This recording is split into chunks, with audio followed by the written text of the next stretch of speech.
Derivatives trading involves substantial risk of loss and is not suitable for all investors. Past performance is not necessarily indicative of future results. So stressful when the world's on fire.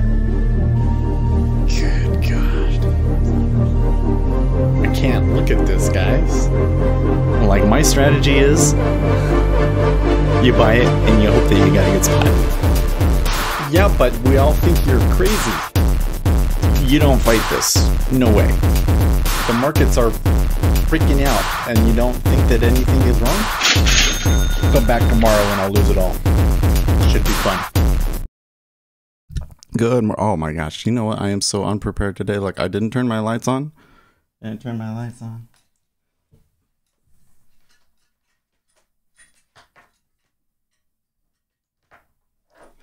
Okay.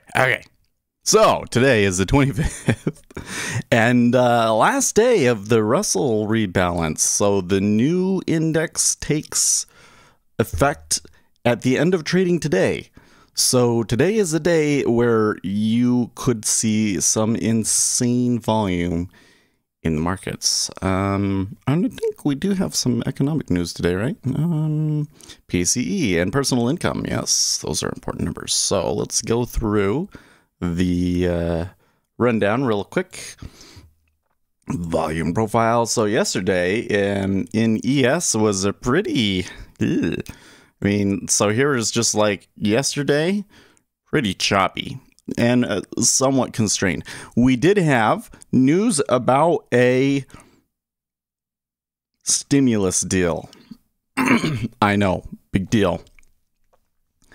Except for that, then Biden saying, well, I'll only, if you guys pass the stimulus deal and then you don't pass all of my other stuff, then I'll veto it. So McConnell was like, I don't think that's going to happen then. So yeah, there's also a lot of Fed speak comments and everything, but in the end they were a little changed, and in the overnight action, not too much there in the ES. Treasuries also kind of moving sideways. Oil there is OPEC next week, but kind of whisperings that they're going to eliminate their extraordinary cuts that they've done. So we might see some more supply come out of the market, may see some short-term decline in oil. Gold and silver still just chopping around down here. Oh my. And copper continues to try and pull its way out of the hole slowly but surely. Dollar index seeing a little bit of early weakness here today, but it's been mostly sideways the past few days. For the numbers, we're looking for, of course, PCE price index month over month of spot 6 with the personal income of -2 spot 5 and personal spending of spot 4. So those are pretty key numbers, and you could see some moves in the treasuries off of that. I must have turned off, yeah, Aquasnap. Aquasnap is not running because it's not snapping like it should. Man. So my eyes, you know, always kind of water a little bit for some reason. I don't think that it's just an allergy. I think that it's like a medication effect or something. And so when I sneeze, my eyes close and water.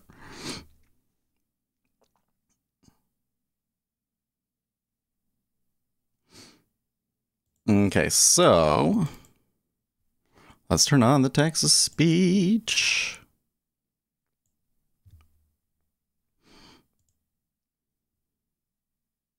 Those news were 2 days in a row now already on infrastructure.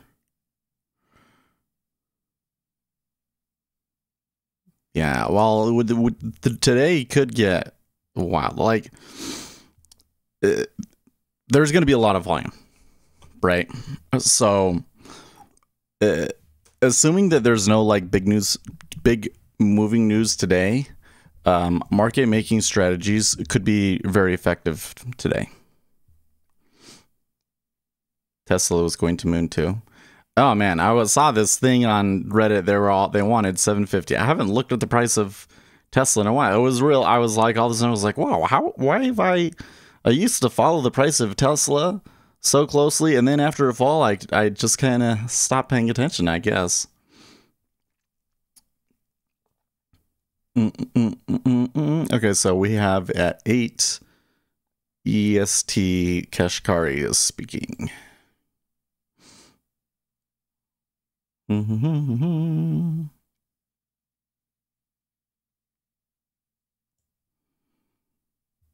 Okay, so here comes the numbers. Oh, geez, I didn't have financial juice turned on, so I'm not getting it right away here. PCE 3.4 year over year, so that's in line. Personal income negative 2.5, actual negative 2, so that's pretty good. And spending 0 versus spot 4. Okay, so the 0 versus spot 4, that must be what they're reacting to and moving the treasuries up there. Might get an opportunity here. Let's see.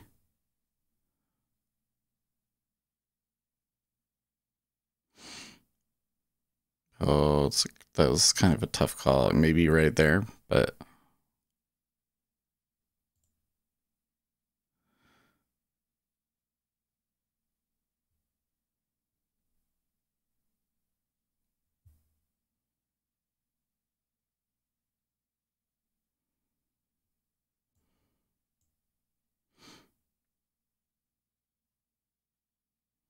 Okay, nope, scratched.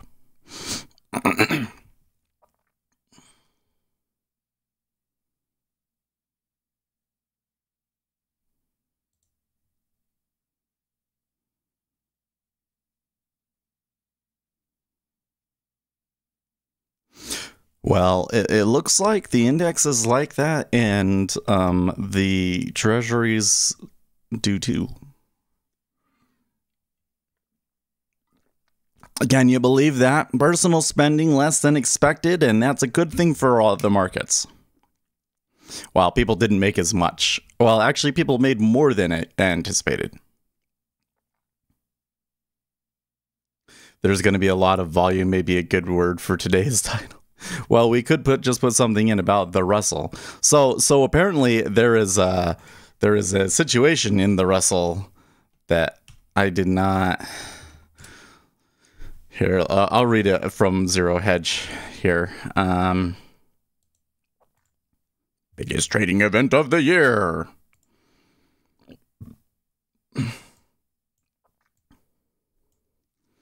Every June, the Russell Index rebalances by removing stocks that no longer meet their criteria and incorporating recently improving names. As Spot Gamma notes, many traders are starting to discuss the upcoming Russell Index rebalances and the prospect of GME, AMC, or other meme stocks being added to the Russell 1000. Each year, they use a set of criteria to determine... No, that's just when they happen. The new constituents won't be announced after the bell. Okay, but just realize they've already made preliminary announcements like several times now, right? Today is the day that we reconstitute the index. Like the new reconstituted index takes effect after the market close. Okay.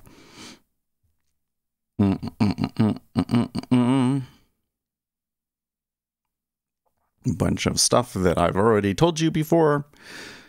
Knowing which stocks will be added or removed from indexes such as the Russell is a huge opportunity for traders. Tesla was a prime example of how traders got ahead of these additions. Yeah, all right. Blah, blah, blah, blah, blah, blah, blah. So who will make it? To be included in the Russell 1000, a group of the largest U.S. stocks, a company should be worth at least $5.2 billion by May 7th, which creates the index. That puts retail trader icon GameStop, which was worth $12 billion as of the market close on the May 7th, in the running to be included. But AMC may have just missed the cutoff. And finally, here's Goldman's best guess at the additions and deletions. Okay. I don't see GameStop on there, so.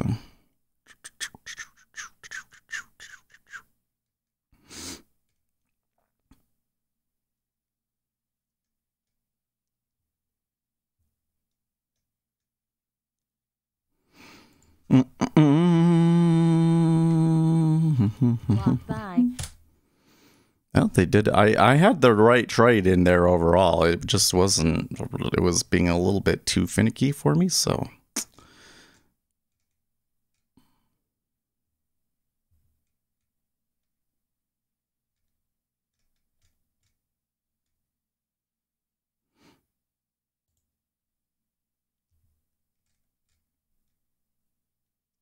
I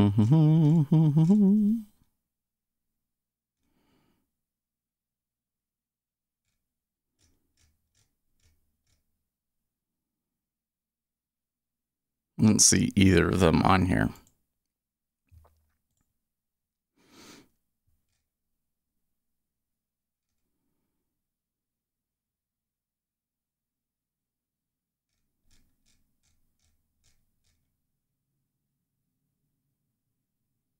Maybe they are just clickbaiting everybody here.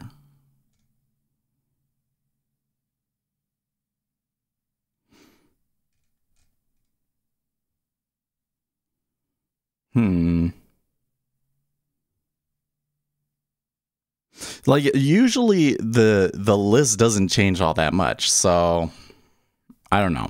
There seems to be some interest that maybe GameStop or AMC, based on what happens today, makes it in. So a place to watch, I guess.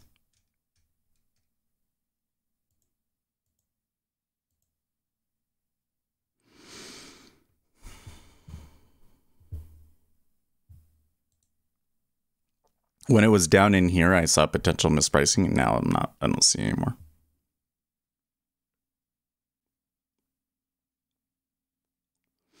Did you check your channel numbers from yesterday? It was, well, yeah, so it was, I actually had more views during the stream yesterday than than previous days. That's not necessarily unusual for Wednesday, Thursday, you know, it just kind of like builds as the week goes. Here, I'll show you.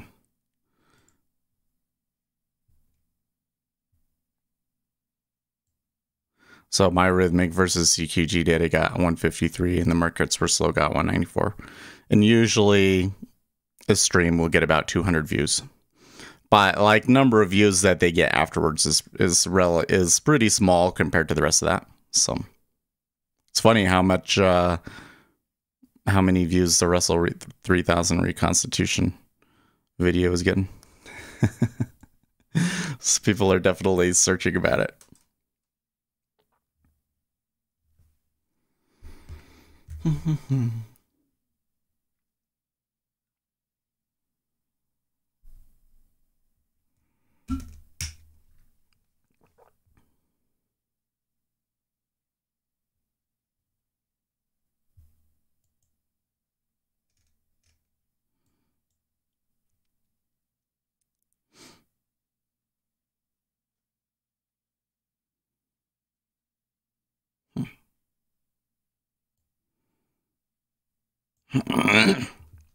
Okay, well, I'm interested to see how much. Okay, so we should really pay attention to the Japanese yen today, huh? Yeah, so the dollar got crushed and the Japanese yen came down quite a bit. Or no, sorry, moved up quite a bit.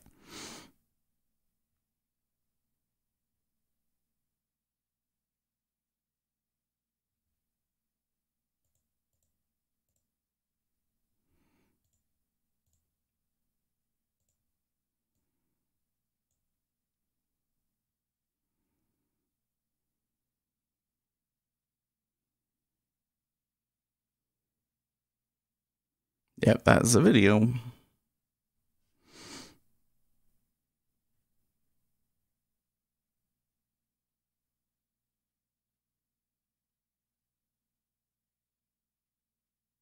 Carl Cointillis says the headline and core inflation readings actually fell short on a month-over-month basis. The risk-reward on inflation right now is bullish, and any sign of a cooling in price momentum will be seized on as a critical inflection point for the economy. Well, but I see gold and silver all moving up. So month over month, it was spot 5 versus an estimated spot 6 and a previous spot 7. So the inflation did decrease, but I think that they are reading more into the personal income and personal spending numbers more than anything at the moment. And so the dollar, under quite a bit of pressure off of that. Should note, though, that the E-mini is already kind of drifting back. So I don't see evidence that there's like a super crazy repricing that needs to happen. Like, it may have already been enough. Greek that Alex Priest throws acid on bishops after learning of his expulsion. What the heck? Well, that was probably he needed to be expulsed then. Jeez. Man, this number keeps getting bigger. 159 people unaccounted for after the partial collapse of a Miami building in Florida.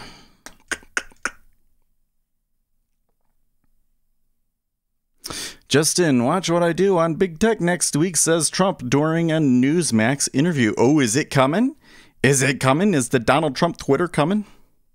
I'm excited. It'll be awful. When I mean say it'll be awful, I mean like there will be like so much vile and vitriol spewed around the internet about it.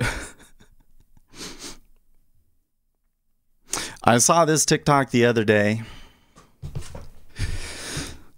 I'm not feeling the best today. I'm just, you know what? Yesterday I sprinted, and then afterwards I was just like totally dead, and I fell right asleep and took like an hour nap. And I wanted to take a nap, then I didn't get about in time, and everything. It's just okay. Anyways, they did a study, and these guys basically found that any kind of like controversy, attacking in-group, out-group sort of stuff increased the probability of it picking up traction on social media network. So if you picked a person of the out-group, like a politician that you don't like, and you made fun of the politician that you don't like, it was much, much more likely to pick up traction on social, which I think we all kind of knew. But it just kind of shows the algorithm like encourages people to be toxic. Encourages people to be toxic.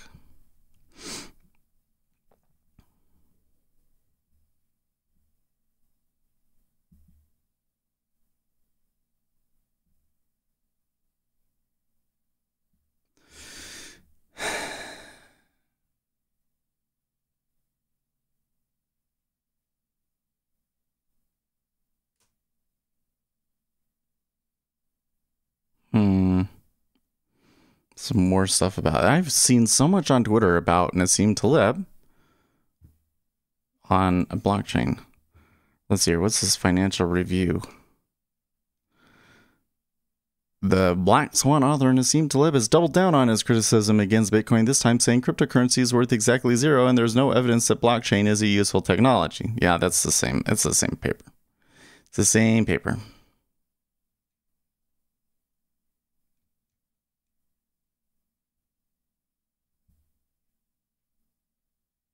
Oh, I forgot about that part. Gold and other precious metals are largely maintenance free, do not degrade over a historical horizon, and do not require maintenance to refresh their physical properties over time.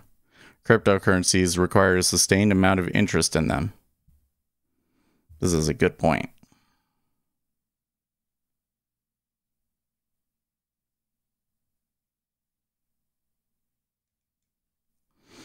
It's the same.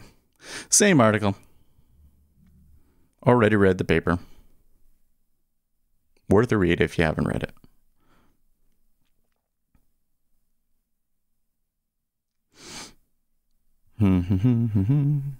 Well, the ZB came all the way back. 10-year and 5-year didn't.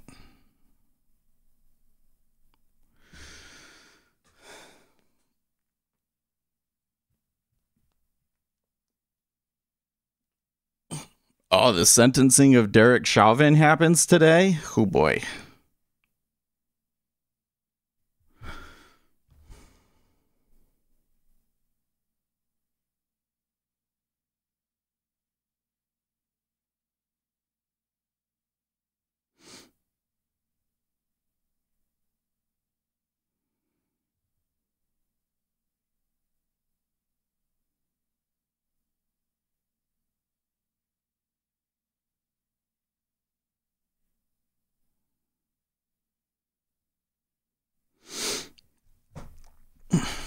the kind of allure right here at 06, maybe.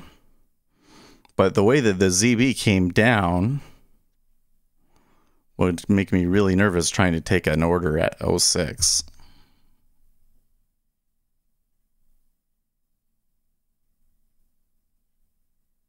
Have you done any videos on when to enter and when to exit a trade? No, I have not. I've actually specifically avoided making any video like that. Because if I gave you entries and exits, people would start trading them and then they wouldn't be effective entries and exits anymore. So everything that I do on the channel is really geared towards helping you discover good entries and exits on your own, essentially.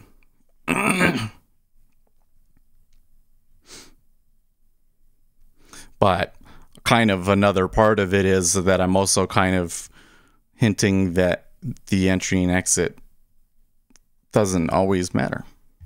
By the way, it's time for me to turn the robots on now that the news is past, right?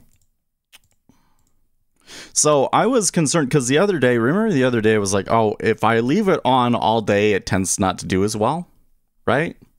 Well, I forgot to turn it off yesterday, and it was like crazy. It made like 6 trades, and every single one of them was a winner.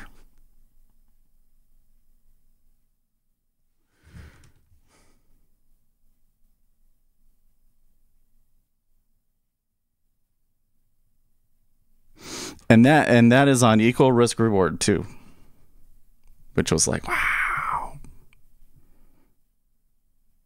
I was impressed.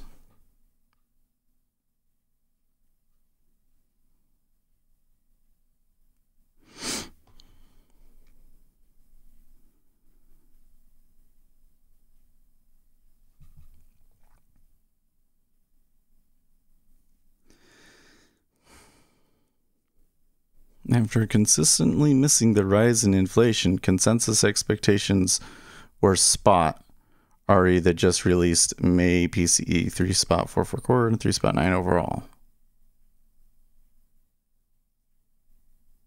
Yeah, but a lot of a lot of that I had to do more with the used auto sales going crazy, right? What about a video on top 3 questions that new traders ask?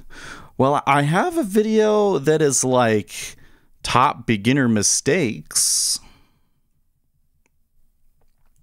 So I'm actually, well, I'm pivoting a little bit. So, oh man, I don't know how I want to do all of this.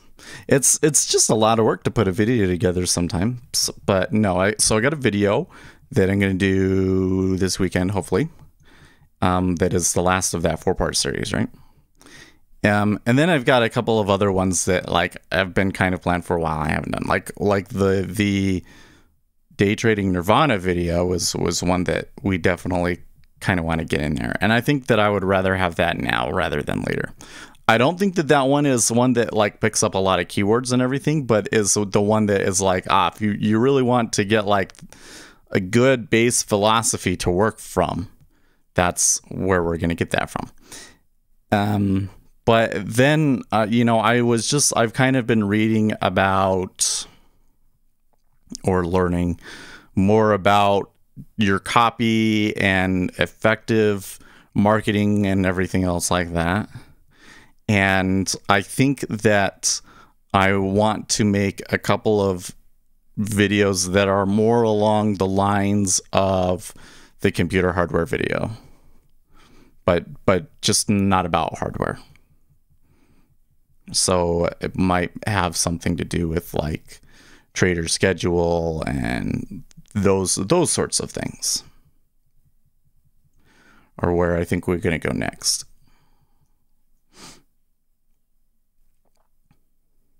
So I was talking to this girl, and I was like, you know, how do you convince people when everybody wants it easy? And she said, well, yeah, people like the feeling of like, oh, I'm definitely going to be successful and everything, but that's not the only way to do it. You know, you can also sell the idea of, you know, what it's going to be like after you go through the grind and what that's like, you know. And so that's why I was thinking, oh, well, we can do like the video and on like the daily schedule and the work that is really required to do this.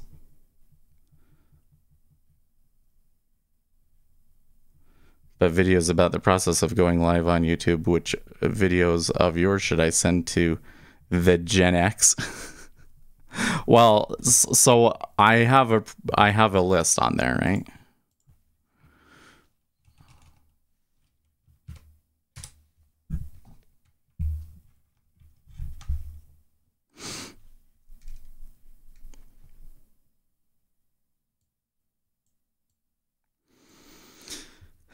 Okay, so this list right here, these are the ones that I think, well, these are like my most popular videos, really.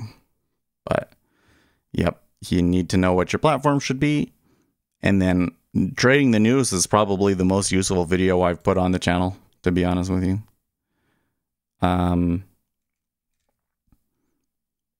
Right, but then I have all of these education and analysis ones, right?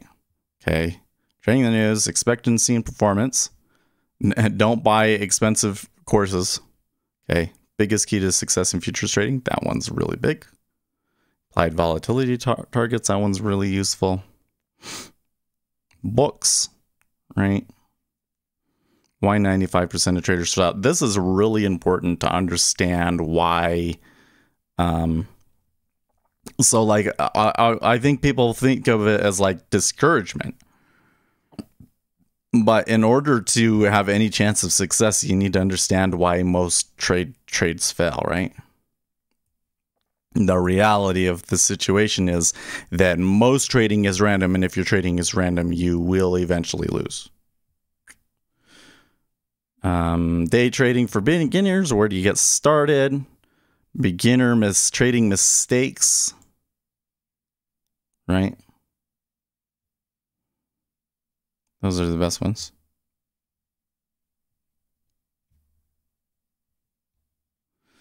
No, the platform is like your trading platform, like Jigsaw or NinjaTrader 8.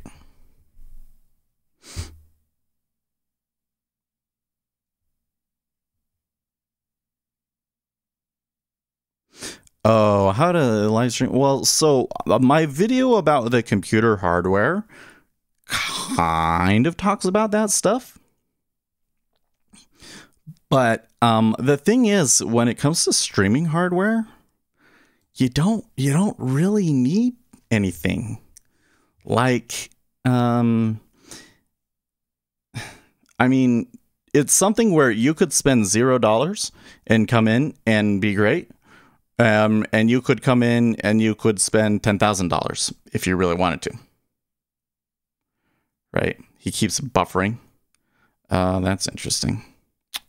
Well, so the first thing that I would say is try and get a more recent generation video card.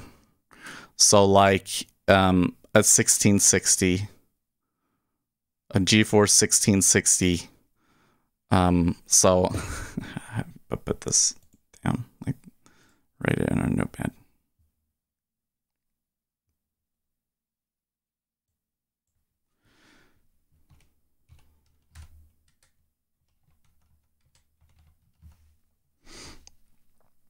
GeForce video cards in these formats, right? 1600s, so like a 1660, 2060, 3060, right? These are all have built-in encoders so that your encoder is not the roadblock. Okay, so that's the first thing. And then the next thing is that you may need to go in and adjust the bit rate that you're sending based on your internet connection. Okay. Now, there in OBS, which is what everybody uses. Okay. He's going to use OBS. In OBS, if you go to view there is a doc for maybe it's this status bar. Okay, stats right here. You see here, frames missed due to rendering lag, frames missed due to encoding lag, dropped frames from the network.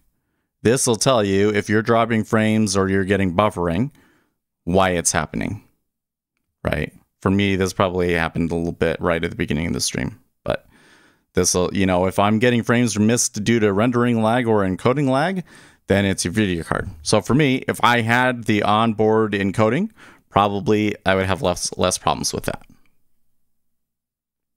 Right?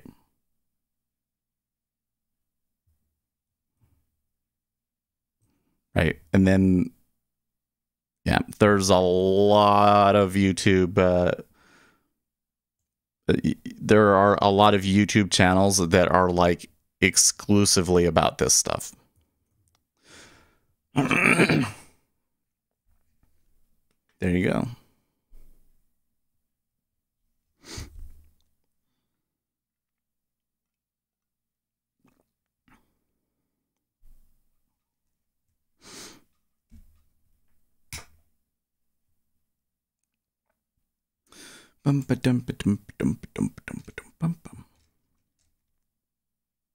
Well, we came back pretty hard. Treasury's still like there. Seems fine.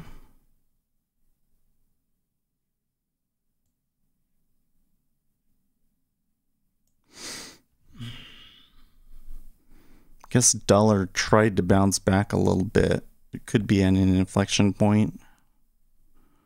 Yeah, you can see these guys starting to build out something at 07, I guess.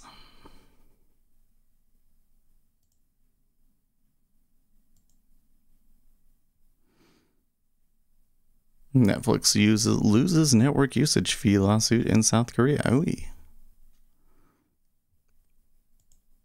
Bitfinex is really active today. Robinhood's IPO plan slowed by SEC review. One of the things that's been going on is like, you know, Tether prints all of this money and everybody's like, well, there's no way they have all this money. So then everybody said, oh, well, we should use Coinbase's stablecoin instead. But the Bitcoin skeptics don't think that the Coinbase coin is any more reliable. And then you consider that they're trying to go public. And you got to wonder, I mean, if those guys were right and it's a public company, like, oh boy.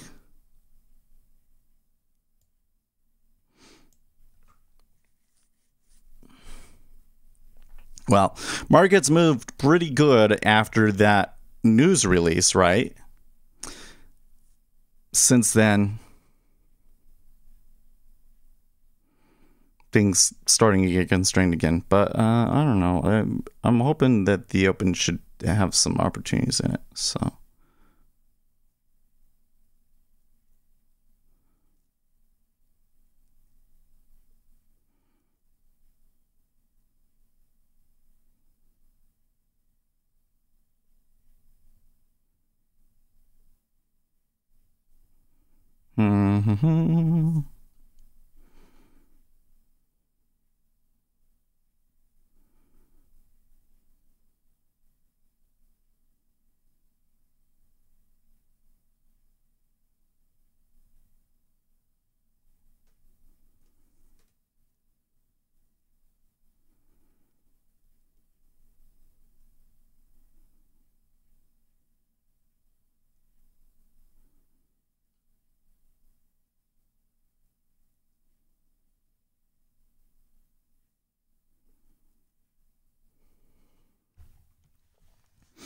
You can tick down another tick, huh?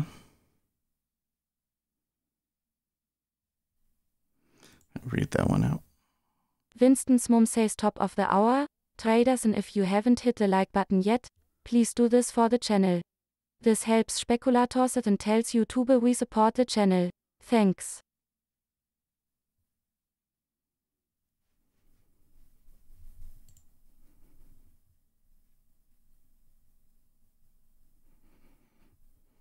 It seems that the currency flows are being really influential at the moment.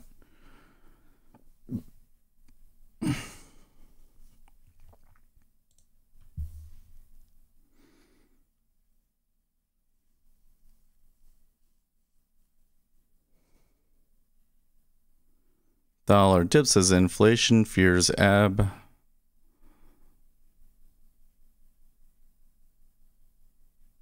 Shouldn't the inflation fears ebbing make the dollar stronger? I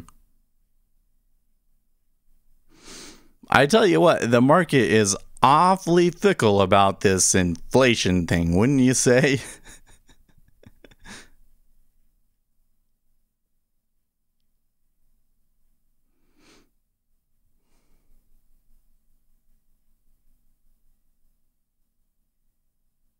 Yeah, man, it's getting a little warm in here. I should check, how's my thermostat doing, huh? How's my thermostat doing? You know what? I hate the Nest thermostat. I do. I don't think that it makes my house more comfortable.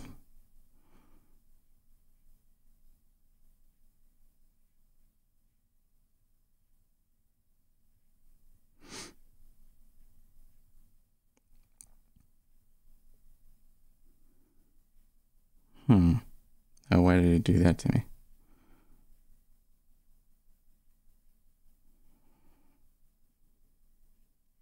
Why is it in? It should always be like that.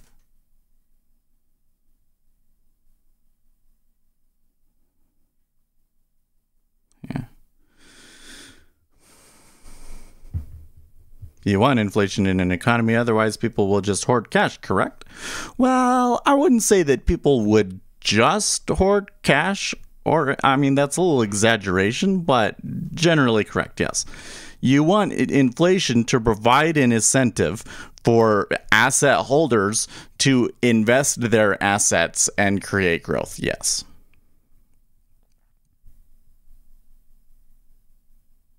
Right. So, and we are, I mean, the thing is, the whole thing here is that we should get 2% year over year inflation, and we haven't been getting that. And so then the Federal Reserve came out and said, well, we would be okay with it being above 2% because it's not really so much about it being 2% year over year, but over a period of several years that it averages out to be 2. So if we undershoot that for a little bit, then we should be overshooting it by a little bit in the long run too, so that everything balances out, right?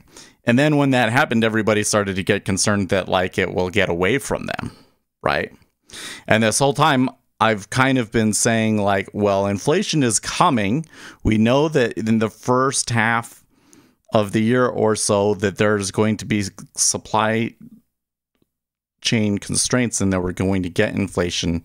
But in the longer run, given how much QE we're doing and so forth, and the fact that that has been very deflationary, or at least it appears to me to be deflationary, I think that the larger risk in the longer run is still the risk of deflation. And it seems like today that narrative is kind of starting to take hold a little bit, yeah? If there was no inflation, then everyone will sell everything they own for that cash, so it's a good way to redistribute resources, maybe?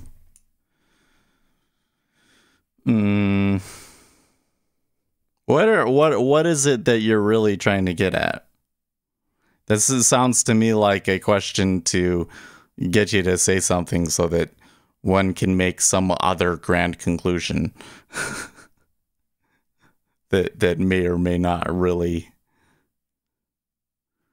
stem from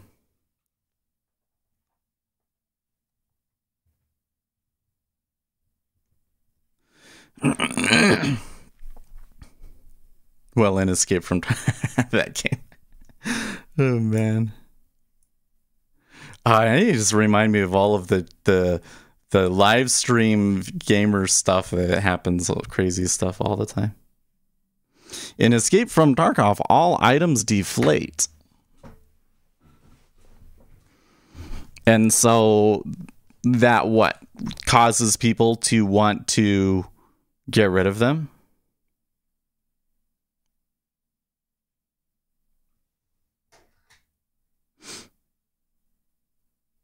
You always sell the stuff that you don't need. Yeah. Well, to say all items deflate, but yeah, that means there is inflation.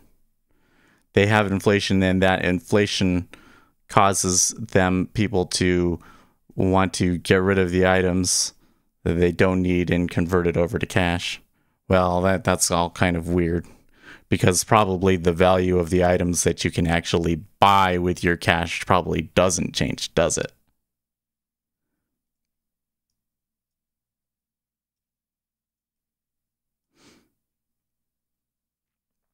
It would be more applicable to a real economy if the prices of everything on the market just always constantly went up.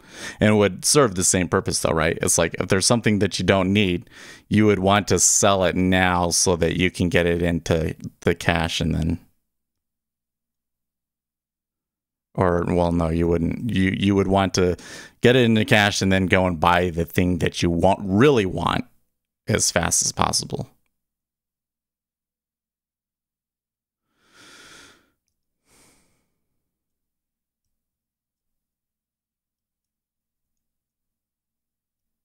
That's interesting.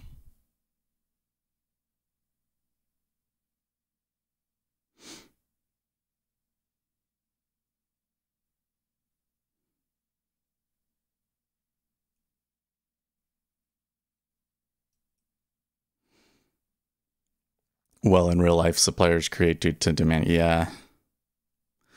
The way that they're doing it, that's really interesting, actually.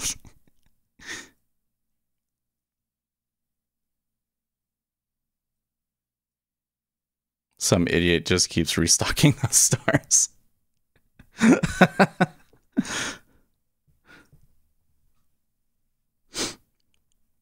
Yeah, unfortunately, the kind of the economic principles that we work from, it would be much more at the marketplace level rather than the when you acquire things level, right?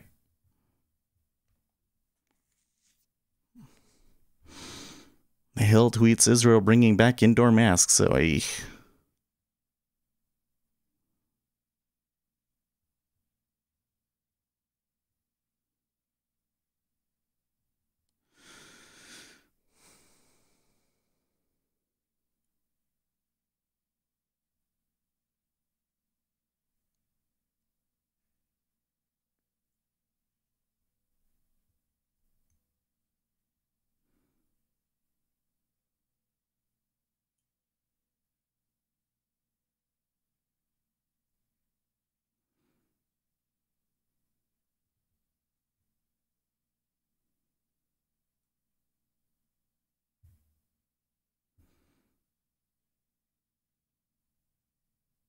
want to talk about how inflation is measured because that sets me off a little.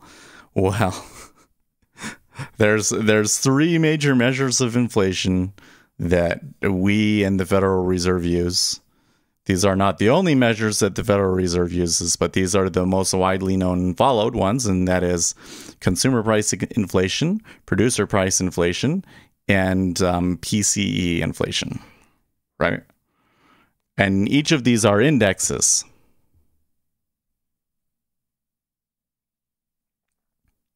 Each of these are indexes. So when you look at consumer price inflation, one component is the cost of energy, one component is the cost of housing, one component is the cost of food, etc., etc., etc. And that's how it's compiled. And there is some debate over the CPI metric in particular, because a lot of people say that it understates what inflation to the consumer actually is. So they're saying that the metric should be changed. Well, the metric was changed, and that we should change it back is really what it comes down to.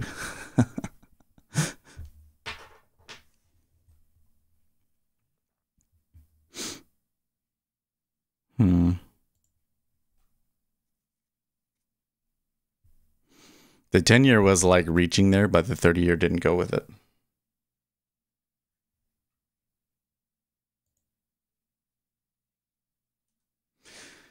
The knob did steepen through all that.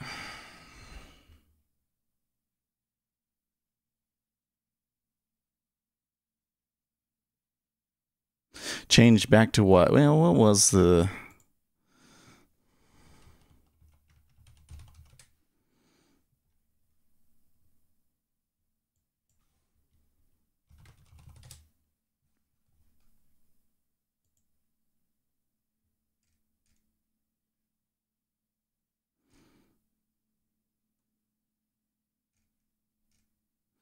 I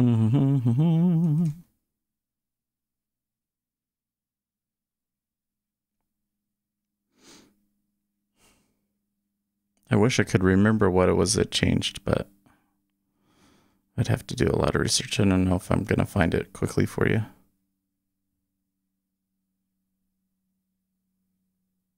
Why isn't inflation just our expenses? Well, but how do you qualify that, right? What my expenses are different from like what your expenses are, right? There are so many different products, and inflationary forces are going to impact all of those. More costs equal more spending, so it kind of leads inflation that way. So like, here's the thing that you got to realize, right? Inflation is not like a physical thing. You get what I mean? It is a concept that we have created. And so what we define as that there is good or bad inflation, inflation or deflation, and how we define that, very much matters, right? So then you have to go to what is the actual purpose of it, right? The purpose of this is price stability, maximum employment, right? And it's not really stated, but we want people to invest, and we want to grow, right? We want to grow. So from that perspective, what should our inflation measure be? And so the economists have said, well, we should look at the most common things that consumers need to buy and measure it that way. So then we look at all of your common household expenses. You have to have a house. You have to have a car. You have to buy food. You have to buy gas for your car. And you'll buy clothes and things like that. Okay. So those are all things that are factored into the consumer price inflation number.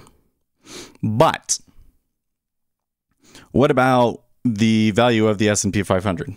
What about the value of copper per ton, or the value of silver and gold per ton, and the value of oil and all of these other things?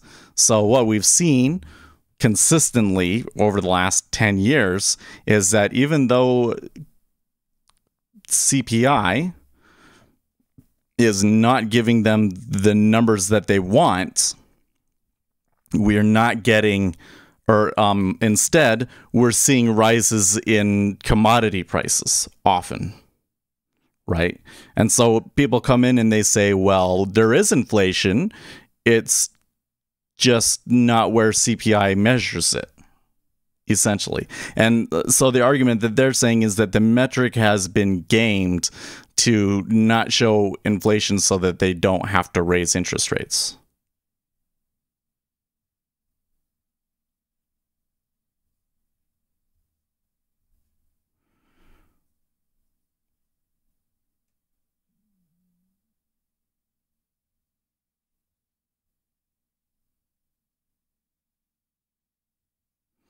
This seems to be less sensitive measures as to only watch for hyperinflation. Well,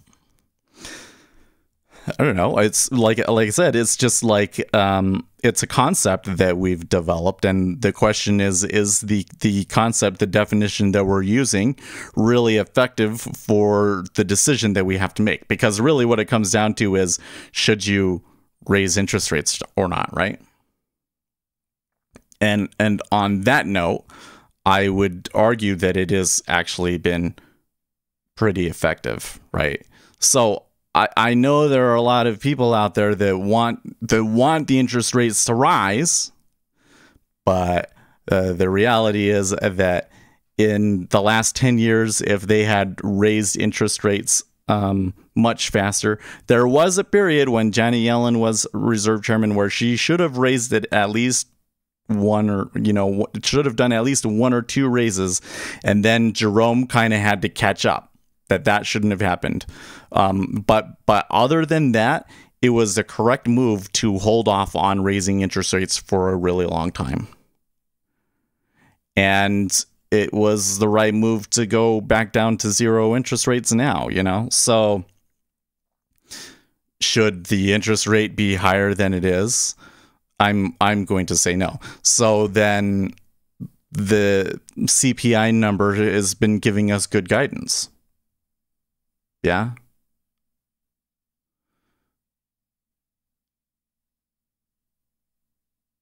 But you've ruined the system because you kept interest rates so low, it will show up in the next bear market. Yeah, but if you raise the interest rates, then you'll just get a bear market faster, right? And then what are you going to do?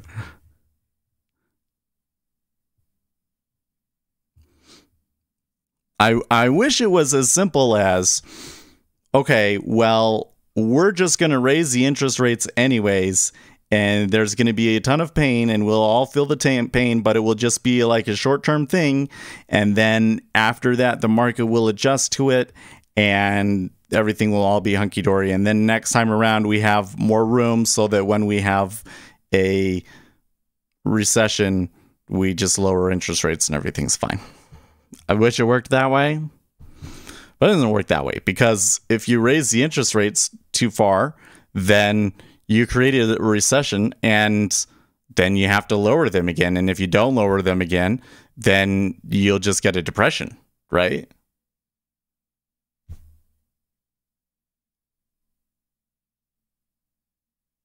I've heard the reserve is more defensive instead of trying to optimize the rate perfectly. Well... Here, we need to back up a little bit, right? I think we've talked about this before, but it's really important, okay?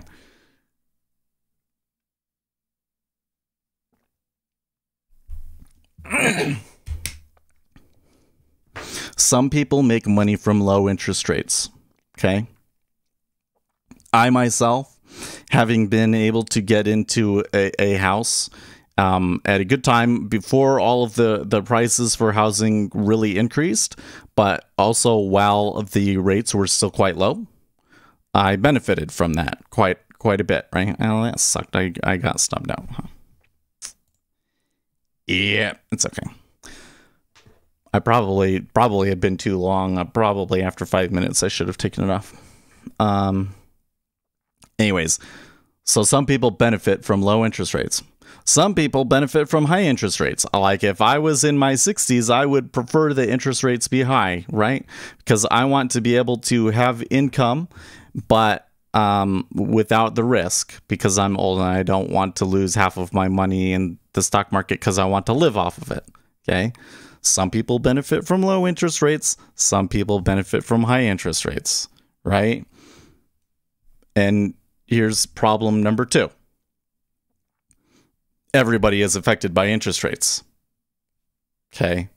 So you run into this situation where we have this monetary policy thing, and everybody has a vested interest in what it actually ends up being, right?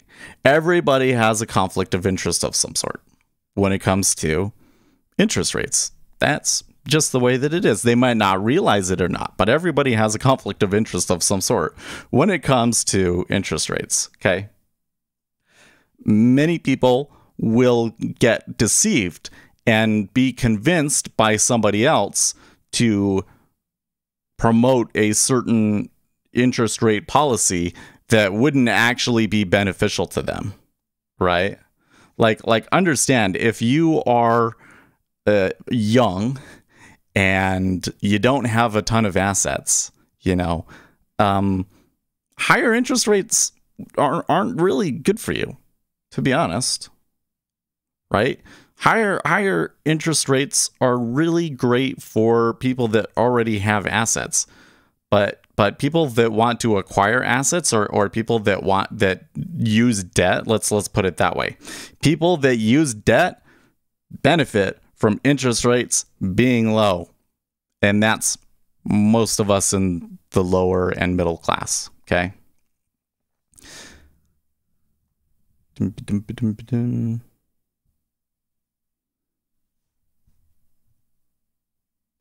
Doing the famous FX rings. Anyways, we generally tend to benefit from the interest rate being low, right? We also, by the way, tend to benefit from there being a little bit of inflation, because what happens with all of this? You get to borrow for really, really cheap, and then the value of all of the things that you borrowed go up. It's a good deal. It's a good deal, guys. You buy the house, it doubles or triples in value, you make money from it, right? So, like, there's kind of some advantages here for you to have the interest rates just be like low forever, right?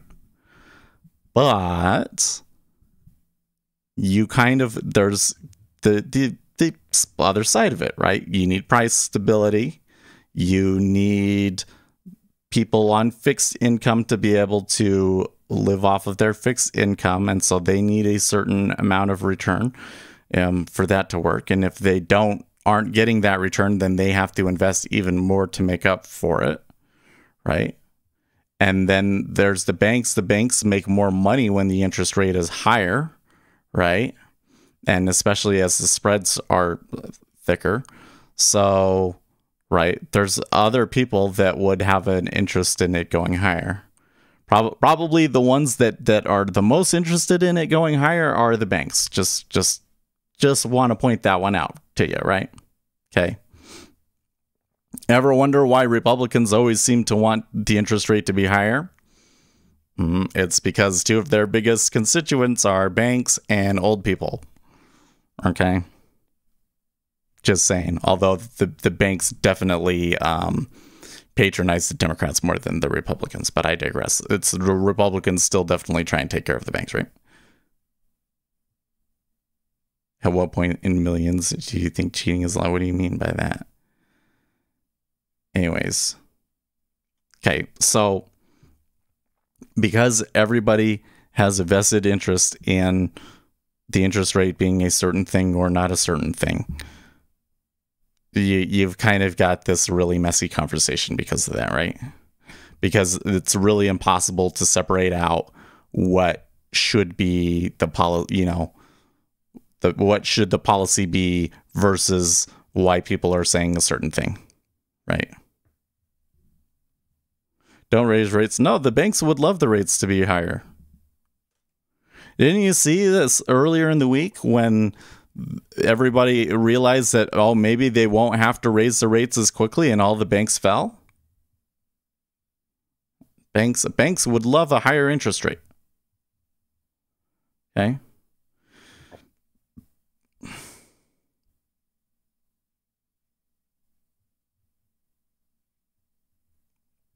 So anyways, Going back to the original question that kind of sparked this, I heard that the reserve is more defensive instead of trying to optimize the rate perfectly. So the way that the Federal Reserve works is they have their models and everything about the economy and how that's going to affect inflation, and then they adjust their interest rates accordingly based off of the data that they're getting. And so they try to be very much a data-driven Fed. So the way that they have crafted policy is that they've said, here are our goals: price stability and maximum employment. And we're going to optimize our policy around that, right? So the Federal Reserve doesn't say we need to keep the interest rates as high as possible because that would be the best thing for the banks. And they don't come in and they say, well, the best thing would be to keep interest rates low forever because that would be good for consumers and the economy. No, they don't say that because those aren't their mandates, right? Their mandate is maximum price stability, or not maximum, price stability and maximum employment, right? So some people think, though, that the Federal Reserve, because of that data-driven approach, ends up being behind the curve, right? Ergo, you get the policy mistake that they made in 2018, right? Which really was a policy mistake. And I think that, frankly, that Janet Yellen made a policy mistake too. She kept interest rates low for too long. They should have increased them sooner. And then Powell should not have increased them as much, right? And so this is where it's like, well, they make mistakes. And anytime that the Federal Reserve does anything, you got all of these people that come out and they want to criticize it because they all have their vested interest in it being something different from what they say, right? And so this leads to this really circular firing squad anytime that we're really dealing with inflation in the economy that makes it so incredibly hard to trade, right? Oh, we're going to get inflation. That means that they might raise interest rates faster than expected. The interest rates rise, gold and silver and the other hedges against inflation get pummeled. You know, it's like that. And then all of these people come out and they're like, oh no, you're going to get hyperinflation. You're not getting ahead of it. You need to get ahead of it. I was like, okay, well, if they had gotten ahead of it, then it would really have hurt all of your inflation hedges, right? Okay. You know, so that's just what you got. Now, would it be nice to have somebody like Jamie Dimon in there that might be doing more of like a trade sort of a thing? Well, I think that Jamie Dimon would make a really good Federal Reserve chairman. Don't get me wrong, but these bankers, they don't know everything. Like trading on a professional level isn't really what we think it is, right? We have this idea that like they just know everything that's going to happen and they know how to manipulate the market to go and have it and do what they want and so on and so forth. And it really doesn't work that way. So even if you had like a Jamie Dimon in there, he might be a little bit more, he might have a more efficient model. He might cause the Federal Reserve to be more efficient and to not make those policy mistakes. But they're probably still going to use a data-driven approach that tries to optimize price stability and maximum employment, right? And if we think that there's a problem in that field, then the correct response is to modify the Federal Reserve's mandate to factor in other things, right?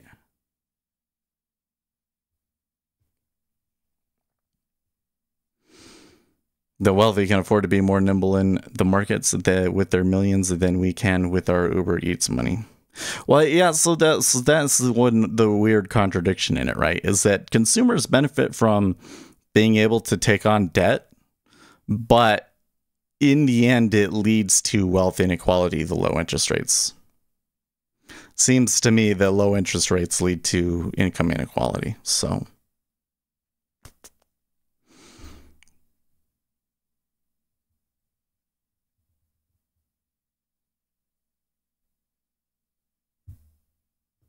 okay, well, here's the open. Oh, how come my ES1 didn't reset? I must need to be set the session in when I change that. Okay.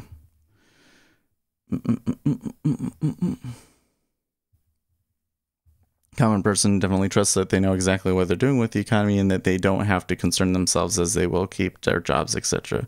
You used to be that person. Well, but like I guess kind of the point that I'm getting at though is that people seem to expect that the Federal Reserve should be perfect. And it never will be, right? There will always be policy mistakes. That's just the way that things are. Because it's a human institution, right? I'm not so concerned about does the Federal Reserve make the correct decision every time? So much as I am, is the process fair and impartial, right? So, and this is where I really think that people get jerked around.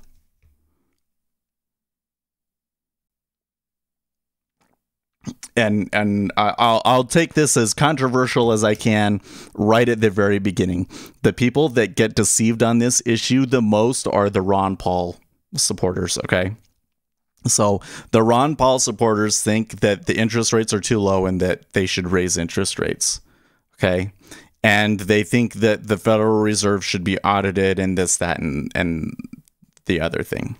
Really, when it comes down to it, it's this. Ron Paul thinks that he should have control over interest rates rather than the Federal Reserve. That's really what it comes down to, guys. He thinks that Congress should have stronger oversight over what the Federal Reserve does, right? He thinks that they should be able to see that the Federal Reserve is loaning to bank X and Y and say, oh, no, you can't do that.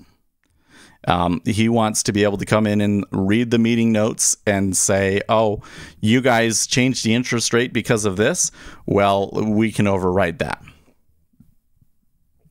And many of these audit the Fed bills that have been proposed allow Congress to do those sorts of things. to basically override the Federal Reserve, right? So now think about that. Is Congress going to be more effective at maintaining price stability and maximum employment than the Federal Reserve is going to be? Hell no. Listen, if Congress was in charge of interest rates, it would either be they would always stay high or they would always stay low. And you would have all of these issues about it. And it would constantly be people pressuring Congress like, well, you have to do X thing. You know, it's just that having this private institution that has a very clear mandate about what they're supposed to do, and hiring people that are the most knowledgeable on that subject in the world works pretty darn well. And it has become a model that was adopted the world over because it was effective. Like, think about it. Is there a country out there where interest rates are controlled by the legislature? Wait, let's search. Is there a country where interest rates are controlled by legislature or Congress? Countries without central banks 2021.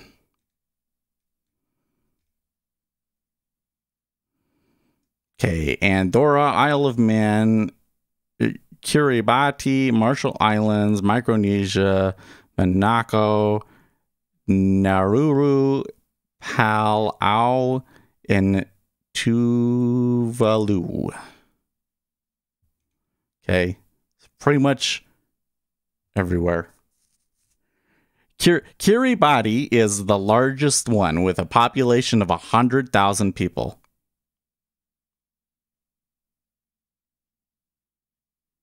Either Rader says that it can't believe you just said that the Fed is effective. Propose a more effective system.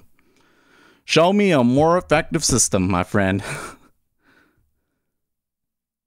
I really can't believe that you're honestly advocating that Congress should have control of interest rates. I mean, the reality is that probably how the Federal Reserve works and everything should be written into the Constitution, but I digress. And, you know, should the Federal Reserve be able to audit the Fed? Well, I think that Congress should be able to see what the Federal Reserve is doing, but, like, there's limits on that, right? Like, I don't want the Federal Reserve to come out. I don't want Congress to come out and say, oh, no, guys, the Federal Reserve is loaning money to JP Morgan right now. No, you don't want that, okay? That would be really bad for the economy. A pretty lackluster open there, huh? Down move overall. Treasury's kind of coming down a little bit as it does it too. Smaller government with a 3-letter department that oversees how the states manage their own. You want every state to have their own interest rate? Are you... How would that even work?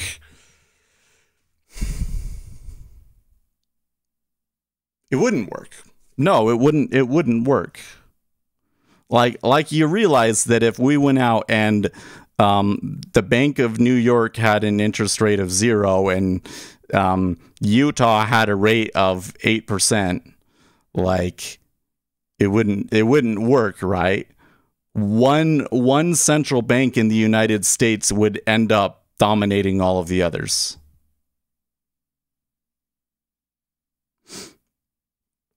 Capitalism, baby. Yeah, but except for that, like only one bank can have the lowest interest rate. And they would basically all just follow each other. So the reason why states having their own individual interest rates wouldn't work is because it's all one currency.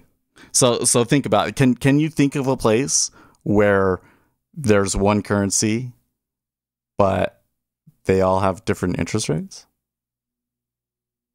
The Eurozone does that, doesn't they? Don't they?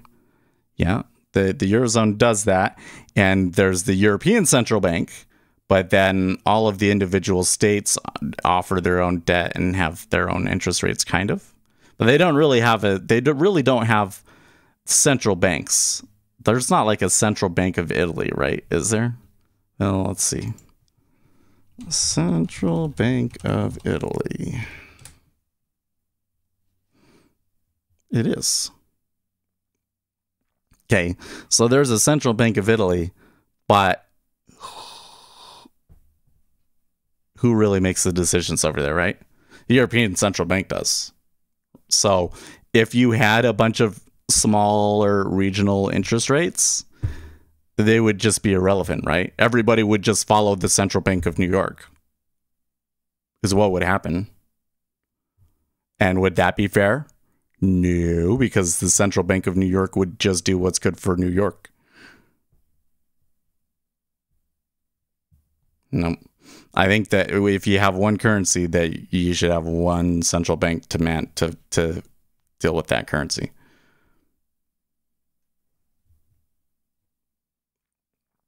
No offense, but that sounds like one where like you just barely came up with the idea on the fly and that you didn't really think that one through.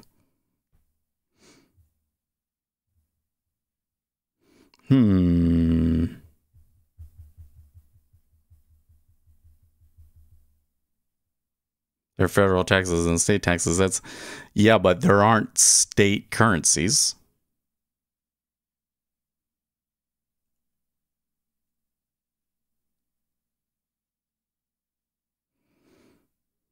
You get what I mean? Like if we're all trading off of the same currency, but there's multiple central banks, then you don't really have you really can't do things with the currency. You're useless. You're all just going to follow the biggest guy. the biggest guy that has the largest impact on the currency is going to be the one that matters, and everybody else is just going to follow them. There were unique banknotes. Well, that's true. But that system didn't work very well, dude.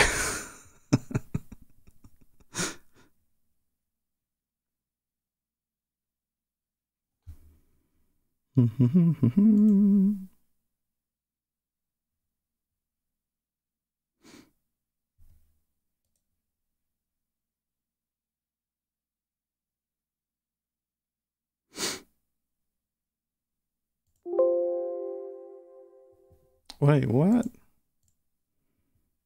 Oh. Well, darn. That sucks. That's okay. I'll pay it. I had my settings set wrong. Yeah, back then it was the banks that had their own notes, for sure.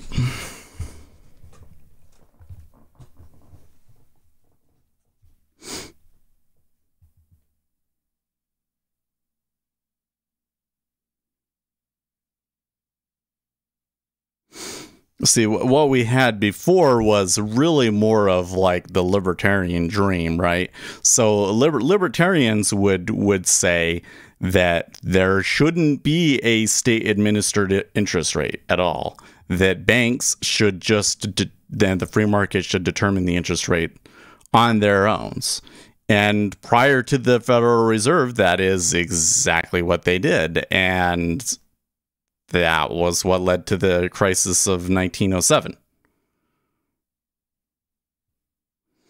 Could you look at oil intraday real quick? Well, it's they kind of had a little bit of a decline overnight, and now they're moving back up.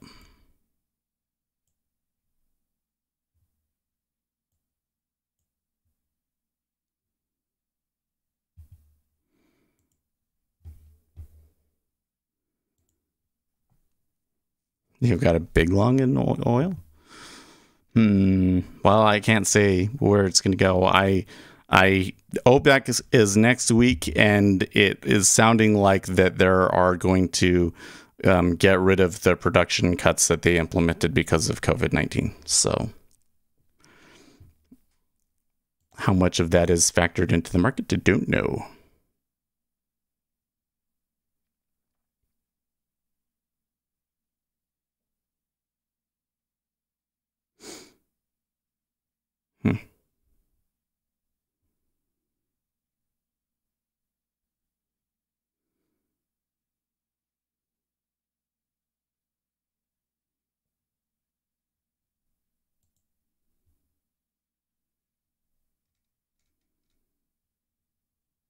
Oh, cool. Here's a Wall Street Journal article about the difference between CPI and PCE. We can read that a little bit later.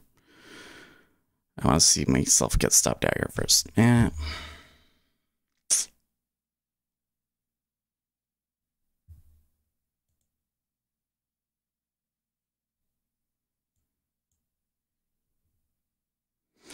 Well, Jay took his trade and it worked out for him.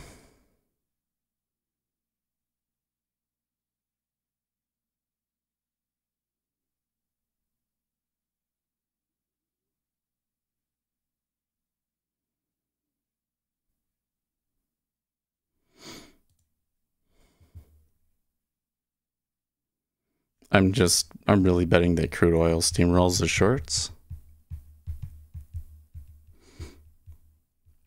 Well, they've been up all morning.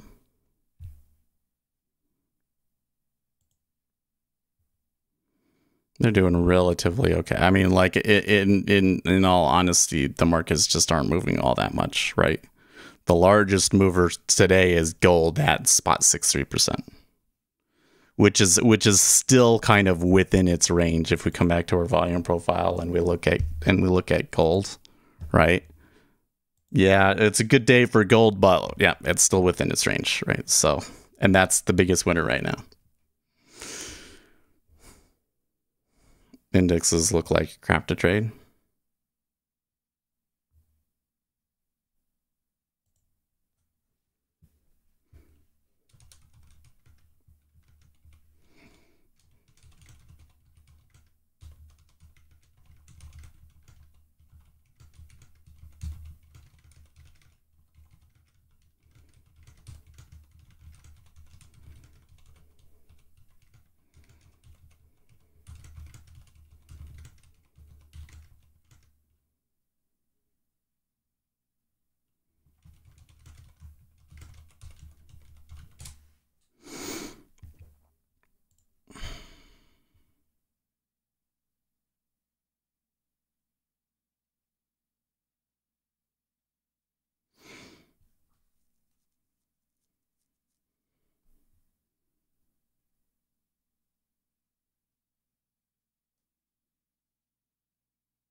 The overall delta is long, but it's very, very thin. I mean, it's only 1,000 contracts long. You know, as CL likes to do. I don't know. I really not that familiar with the dynamics in CL. So it has never been my specialty. I started out with oil and I very quickly realized that I had no clue what was going on in that market.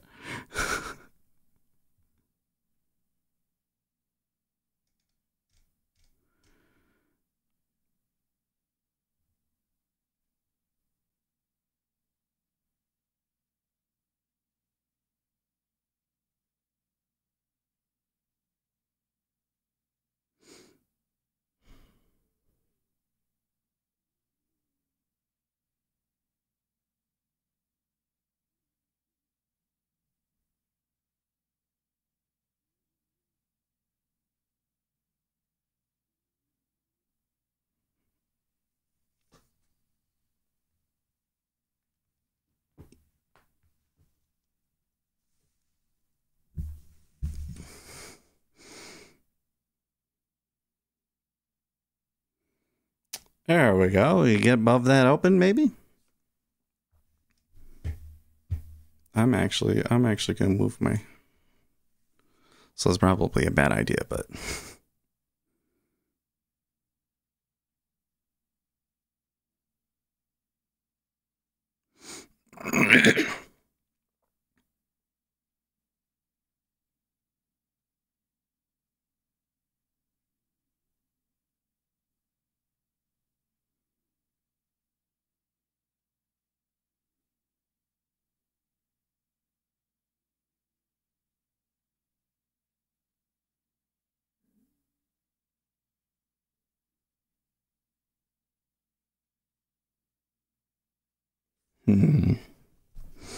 It may do it, but it's going to be awfully sloggy, isn't it? In it.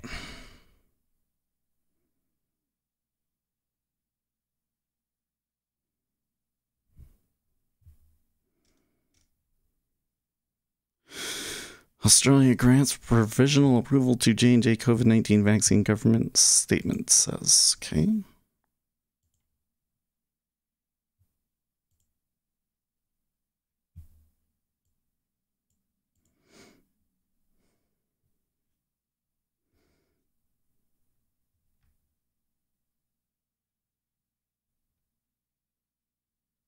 No, I wouldn't. I miss the Ether comment. It's on. Now we have one note, the dollar, but let states manage their own fluctuating rate to control employment and rate arbitrage by the banks. It wouldn't work because everybody would go to the largest bank with the best interest rate, which would probably be the Federal Reserve of New York, which is pretty influential already, right? I mean, remember that our system does have regional parts, right? There's the Kansas, what is it? San Francisco, Kansas, and New York, I believe. Isn't there 4? What would the 4th one?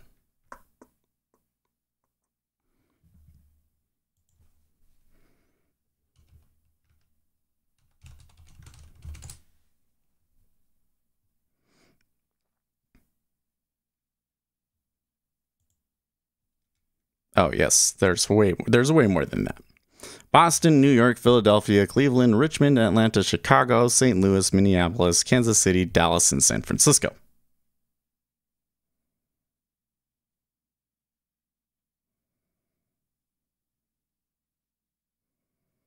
Which is different from how companies migrate to the states with the best tax rate. It's exactly like that. Yep.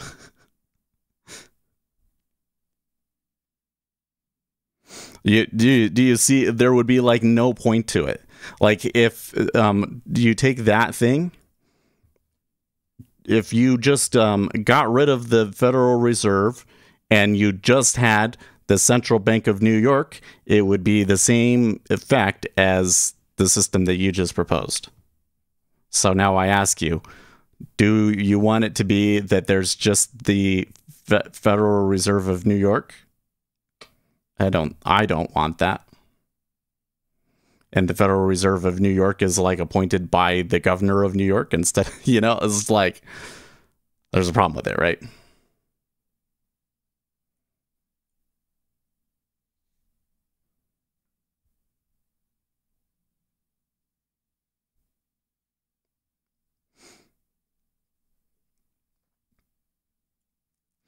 But I don't know, like to some extent, this is the same thing that happens on a global scale, right? Yeah, every country has their own central bank, and they do have some impacts on their economy and everything.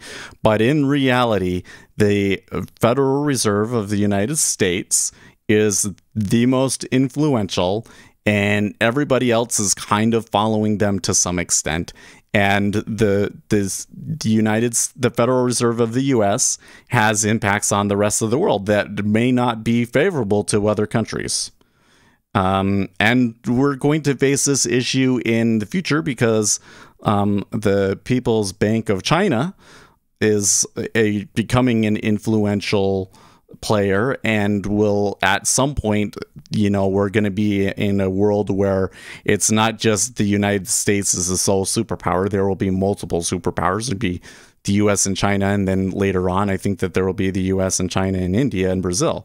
So and who else knows who else becomes important, but there will be many large world powers.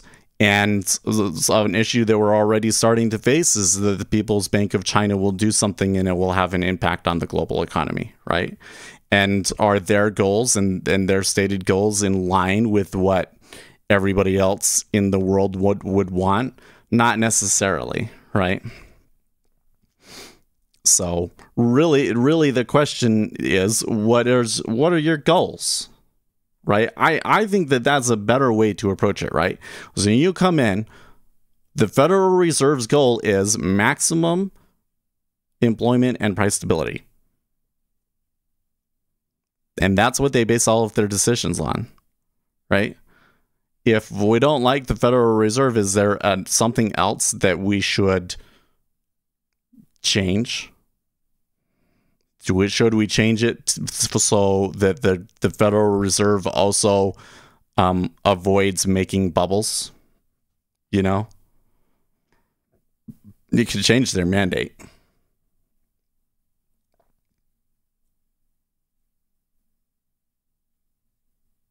Other states will deviate from your example of New York's, right? If their economies needs it, yes, they would change their rates if their economy needs it, and it wouldn't matter because nobody would buy their debt.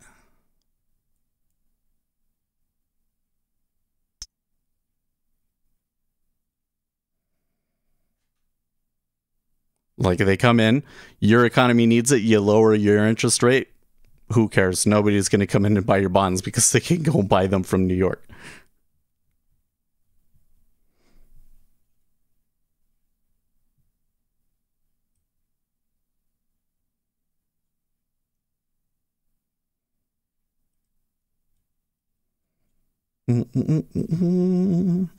It's interesting that the treasuries at least the 10-year came all the way back there.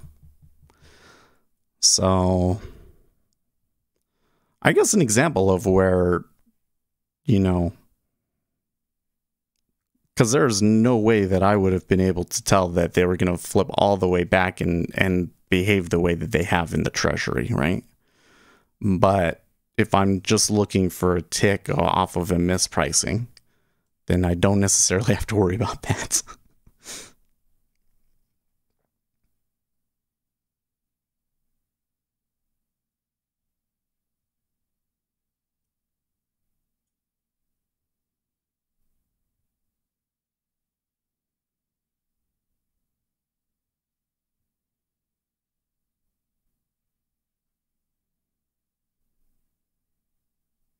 Anyways, I think I don't know if there's any more on that, but I just want to close with restating that the Federal Reserve System works pretty darn well. And everybody wants to criticize the Federal Reserve because they all have vested interests in interest rates being one way or the other way.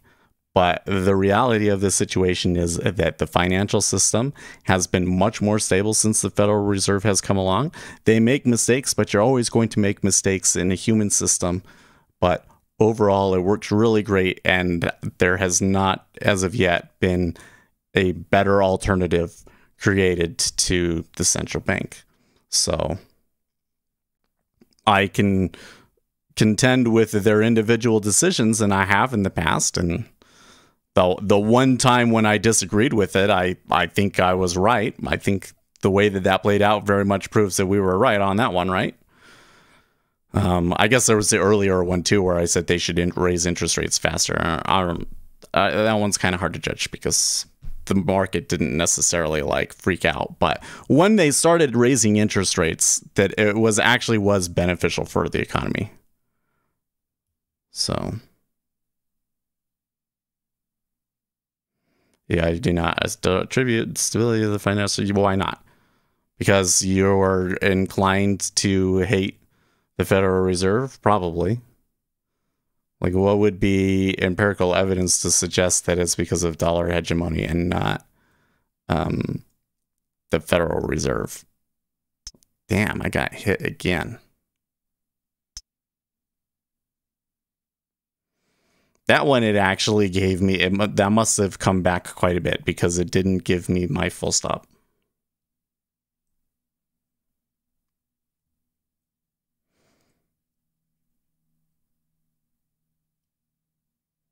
Rome, boom. Well, I don't think that the Rome's financial system was very different, and they didn't have markets the way that we do.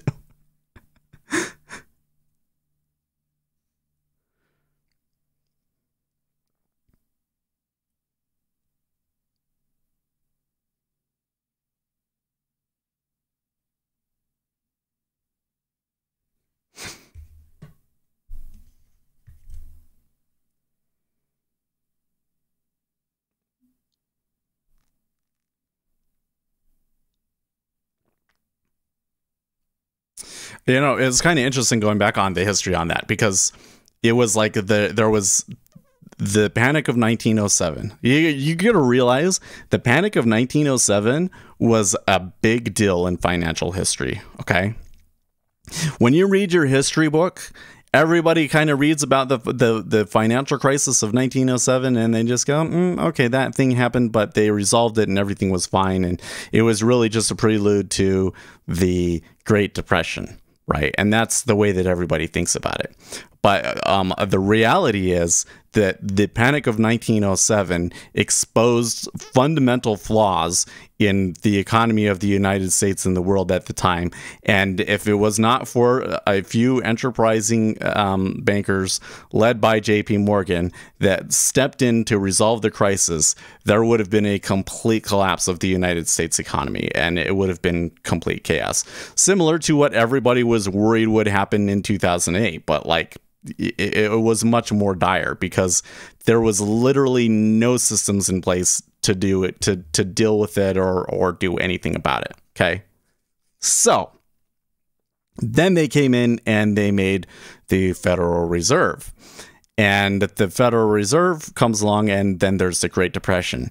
And what does the Federal Reserve do? Exactly the wrong thing that a Federal, Reserve is supposed to do in a situation like that. They refused to lower the interest rates or print money or anything like that. They kept money tight, and so we had a extended depression because of a central bank mistake. So then after that, all of the economists got together and looked at it and said, oh, what you did there was dumb. When there is a recession, you need to lower interest rates to spur growth. Right. And then since then, there have been economic crises. There was the 70s, which was triggered by inflation. There was the 2000 dot-com bubble, which was really popped by 9/11, if you really think about it. And then we didn't have like a real true the savings and loans crisis. That one was like a true financial crisis, but because it was all owned by the government, that was not such a big deal. And we really didn't have anything comparable to the crisis of 1907 until 2008. 100 years later. Interesting, isn't it? And the financial system is a lot more stable now than it was in 2008. So overall, it was a good thing. But, like that's been the history of the Federal Reserve since. And so if you want to come in and you want to say, well, is it more that the dollar is the most important currency in the world, or is it the Federal Reserve? Well, we should discount the Great Depression because the Federal Reserve didn't behave in the way that it should have during the Great Depression. So then all of the time after that has been time in which the dollar has been the most important currency in the world. But I also think you could probably make the argument that the dollar wouldn't be the most important currency in the world as it is today if it was not for the Federal Reserve and the central bank. It was the central bank and the stability of the U.S. Treasury and the military might, it was all of those things together. And I don't think that if you have the system that you actually get that. But I'm not sure how I would go about trying to prove or express that empirically.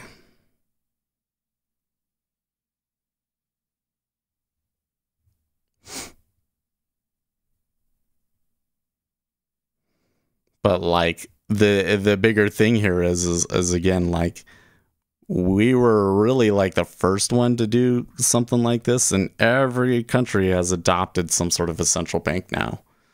Like it was effective.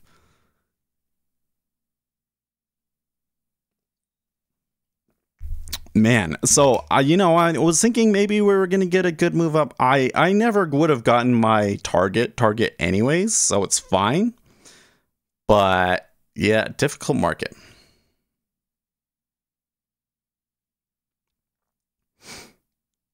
I'm still on the experimental accounts here. My robot did take a trade and did okay, so I'm just gonna leave him alone.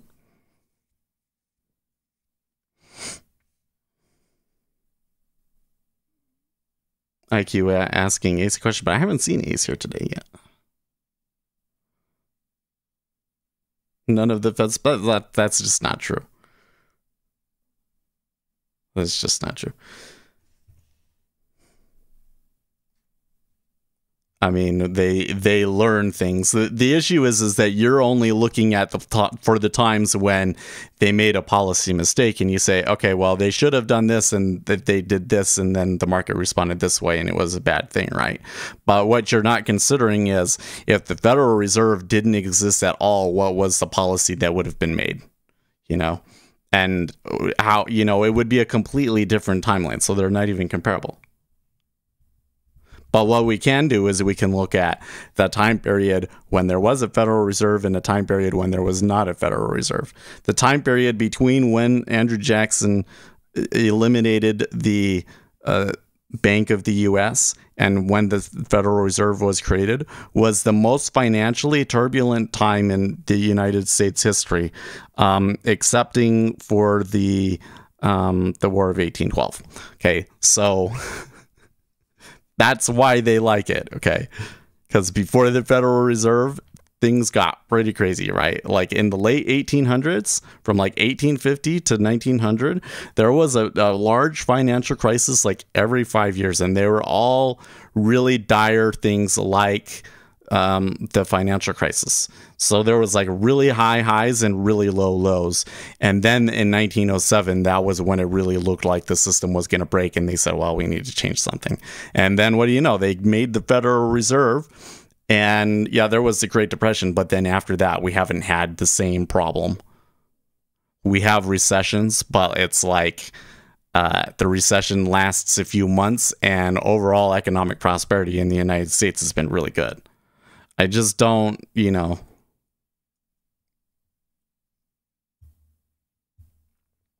When has the Fed ever implemented policy preventatively instead of reactively? Well, so there are plenty of situations where they have enacted policy and I mean, here's the thing: is we'd never know the time when it mattered unless it did matter. You know what I mean? But more to the point, what makes you think that you can actually have policy that is preventative, right? Do you have some sort of crystal ball that tells us what the future is going to be? The reality of the situation is that our ability to forecast the future on a grand scale as large of the economy is extremely limited.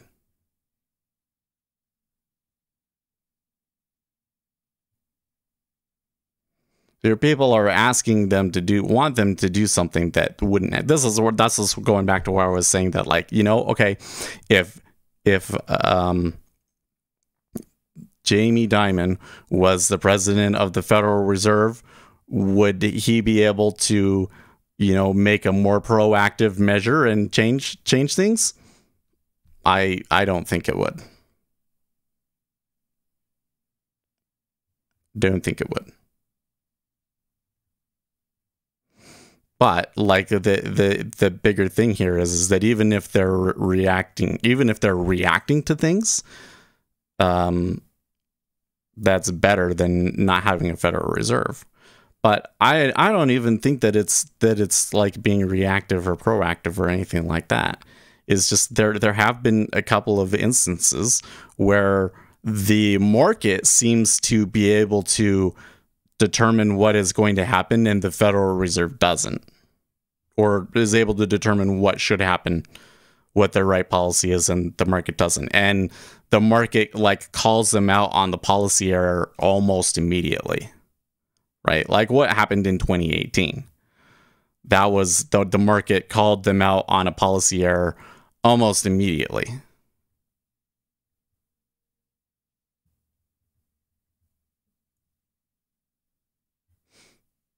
Why do I have... Oh, it's listing out... Oh, that's weird.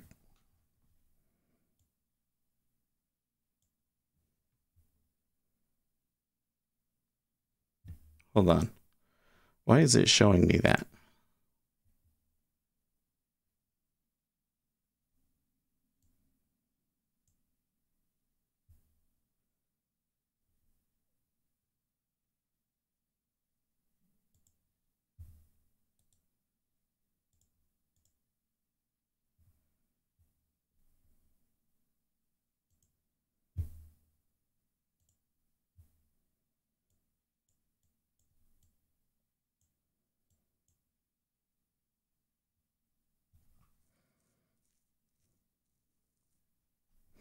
That must be, oh, I see. That was a long that it took that it just never, it would have taken, but it didn't take because I didn't have the algorithm enabled early enough.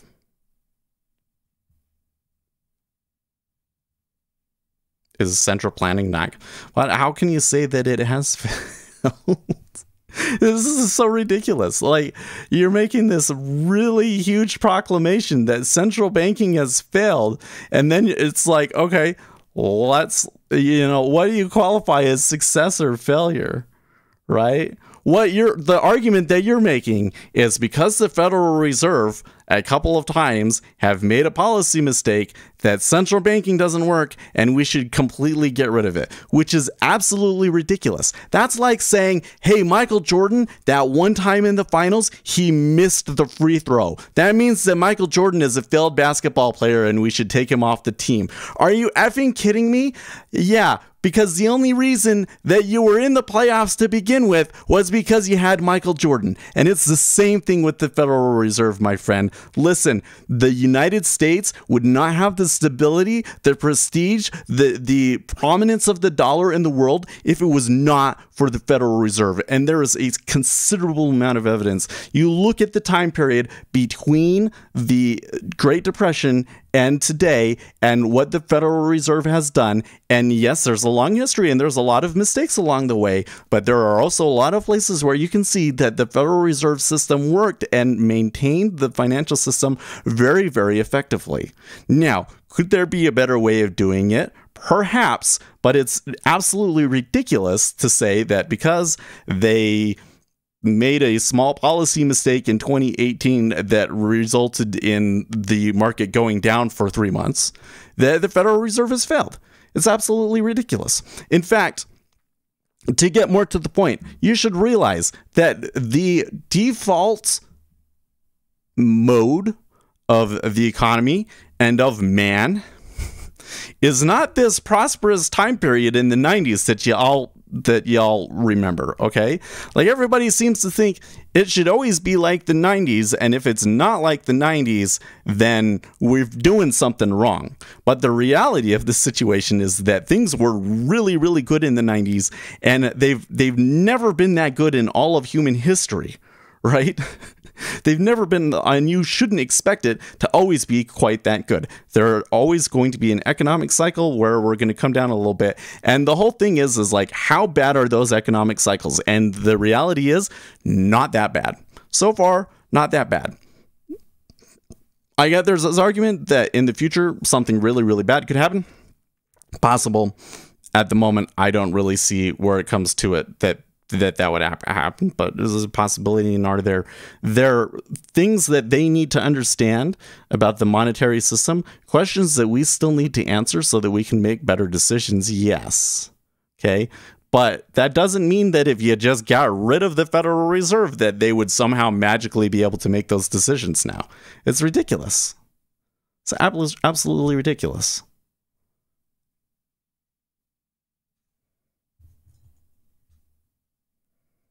Until it didn't mean, but it has been. Like, honestly, we've never had hyperinflation in the United States.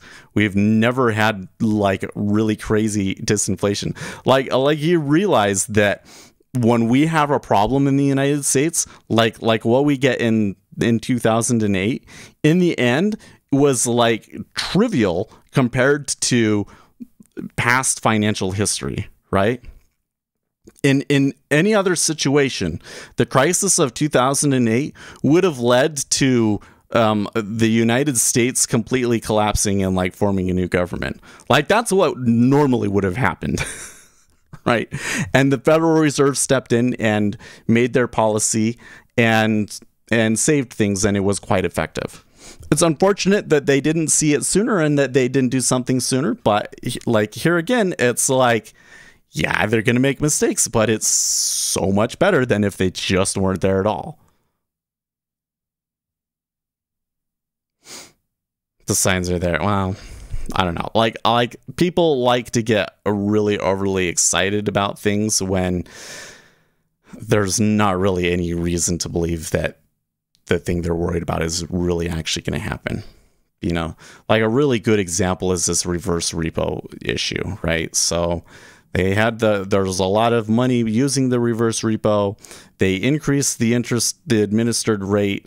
That's actually causing more people to use the repo. I think that may be a short-term thing. I don't know how long that's going to last, but for now it is leading to more people using the repo facility. So everybody says that, and they're like, yep, the repo crisis is coming and it's going to destroy the economy and yada, yada, yada. And then what are you going to do? Because interest rates are already low and you're going to have to go negative. And I'm like, okay, but how is that actually going to lead to that? Like, the whole thing is like banks have all of this money to lend and nothing to do with it. Okay. So then that means that if there was a recession, that banks have more than enough money to lend out to people to reverse it. You know, it's just like, how does that really result in the crisis? I have yet to see somebody explain that. Or frankly, to be honest, I have yet to see anybody explain how what's going on in the repo crisis that I can actually make money off of it, you know?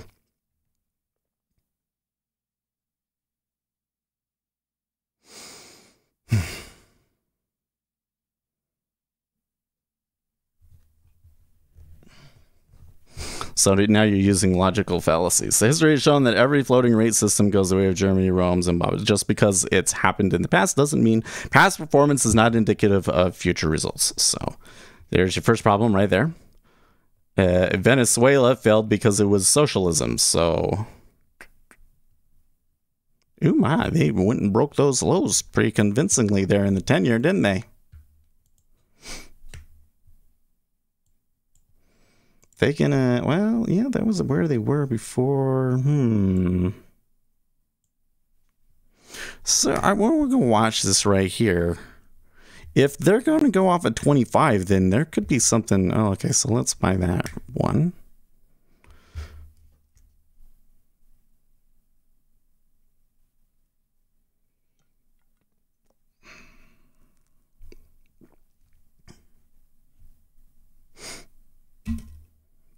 You look at a floating rate system like it was a moving average crossover. Well, okay, the moving average crossover strategies don't really work, so I don't know why I would use that as any kind of an example on something. Listen, here it comes back to like, okay, you think we should go back to the gold standard? Yeah, that was super great. Russia comes out and sells all their gold and the United States goes into a 5-year depression. Like, come on.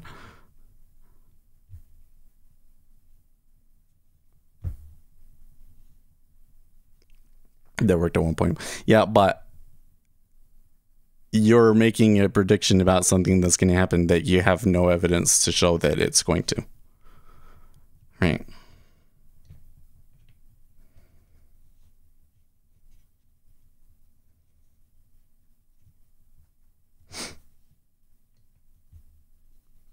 Moving average crossover doesn't work because the current trend is just noise, right?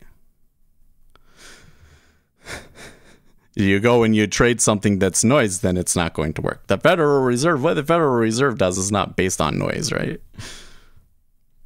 History isn't evidence? No, it's not, because history has never had its central bank until the Federal Reserve was announced, right? Like, the Federal Reserve is the greatest financial innovation since like money was created. Okay. And since its inception, it has been incredibly successful and has been used as a template for monetary stability around the world. And now you're trying to say, well, because other systems failed, this new system, the Federal Reserve, is going to fail too. How is it even comparable? Because nobody's done a Federal Reserve until the United States had it. And it's been 100 years and it's been really successful. So I just don't understand how you can come in and say, oh, yes, this one thing that has worked really well and is the greatest financial innovation of all time and hadn't been done before, but now we've done it now. But because of the past, after the 100 years of smashing success, it's going to fail because history, like what? That makes zero sense.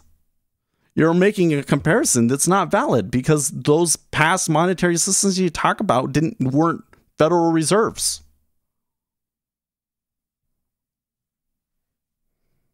You can tell how much I love arguing about this, right? Okay.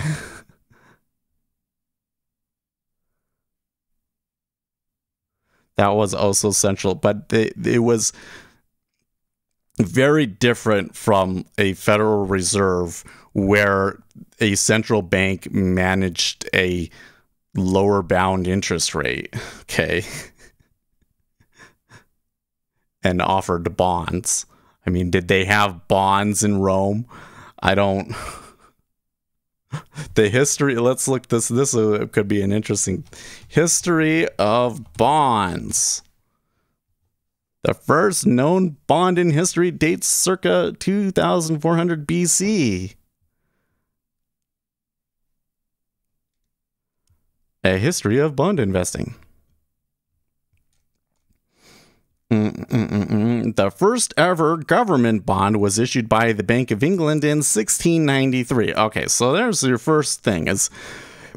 Okay, let's say 1700.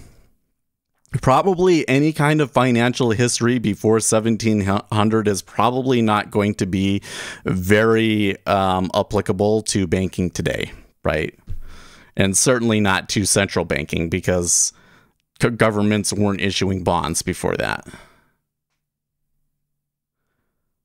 First official U.S. government bonds probably happened during the Revolutionary War, huh? Yep, It begins with the Revolutionary War. Watch, this one's not going to work out either. Oh my gosh.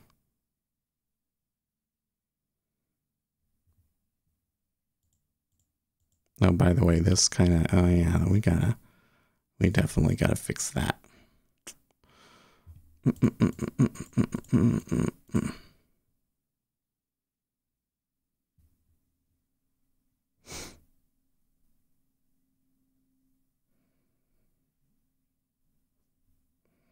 That might have actually, well, probably the level 2 imbalance would have canceled it out. But since I can't see what it is, I can only guess what it would have been. But I think that you would have not taken those traits. But we'll fix that and try and let it go.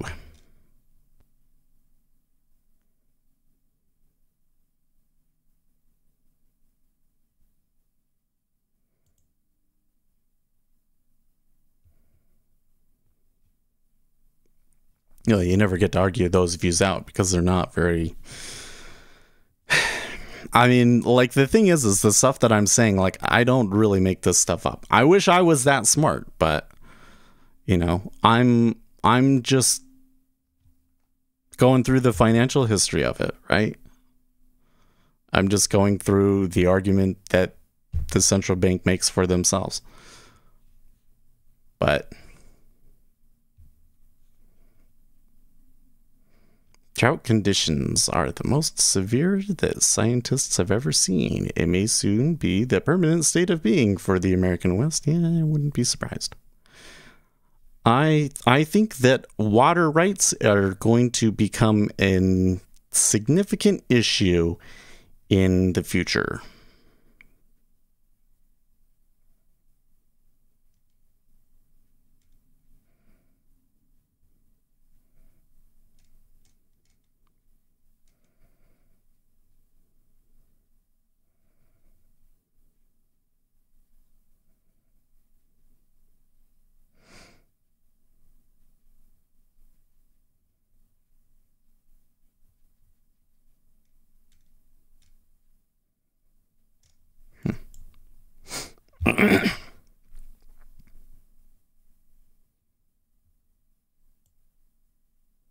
Just reading through Twitter, I didn't really see anything.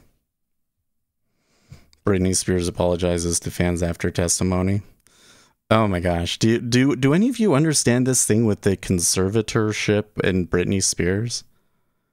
Like, I don't care about celebrities, but the legal implications of, you know, the state giving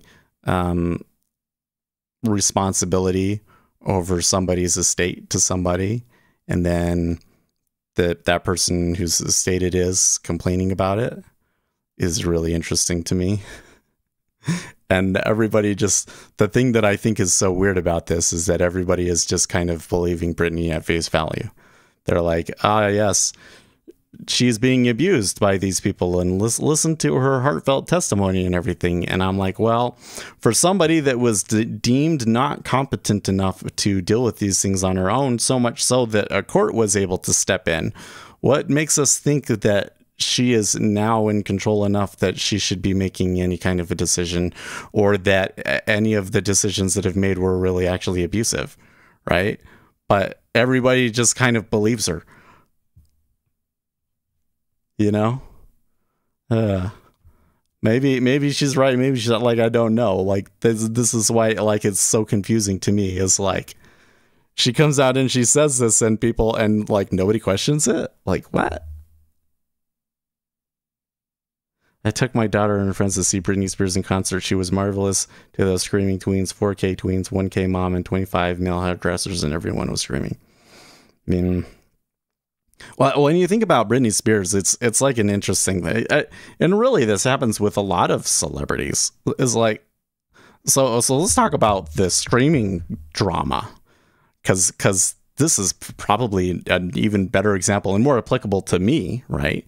So there are some streamers on Twitch, XQC and Miskin, those guys, they're kind of all friends, and they have been gambling. So they'll do a stream where they gamble, And it turns out that these streams are like sponsored by the casinos. So the other day, XQC accidentally showed a screen with his like text messages with another streamer where it basically outed what was going on. So like, because in the United States, you're not supposed to be able to gamble on these websites, right? And these websites are supposed to ban you. So they're like, well, the gambling website will ban your old account, and then you'll make a new account and get on to skirt the rules. But the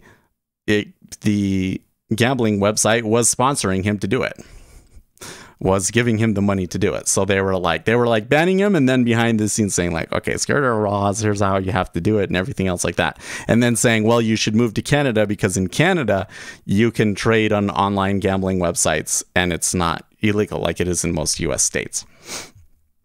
Right?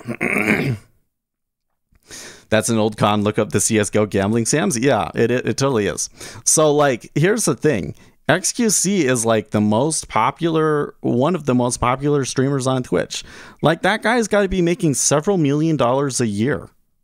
I think about if I had $1 million, right? If I had $1 million and I just put it all into the market, I don't know if I would pay off my house or not. I suppose that it would depend on how much I had. If it was more than $1 million, then I would definitely do it so that I could take more risks with the money because it would be fun. But these guys, they're making several millions of dollars already. And then they want to do this stuff with this gambling website.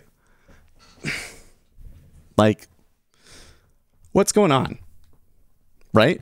Like, did you mismanage all of the money that you already had, or are you just a greedy F? You know? I don't get it. How can you be that successful at streaming and be willing to sell yourself out like that? You know? Like, don't get me wrong.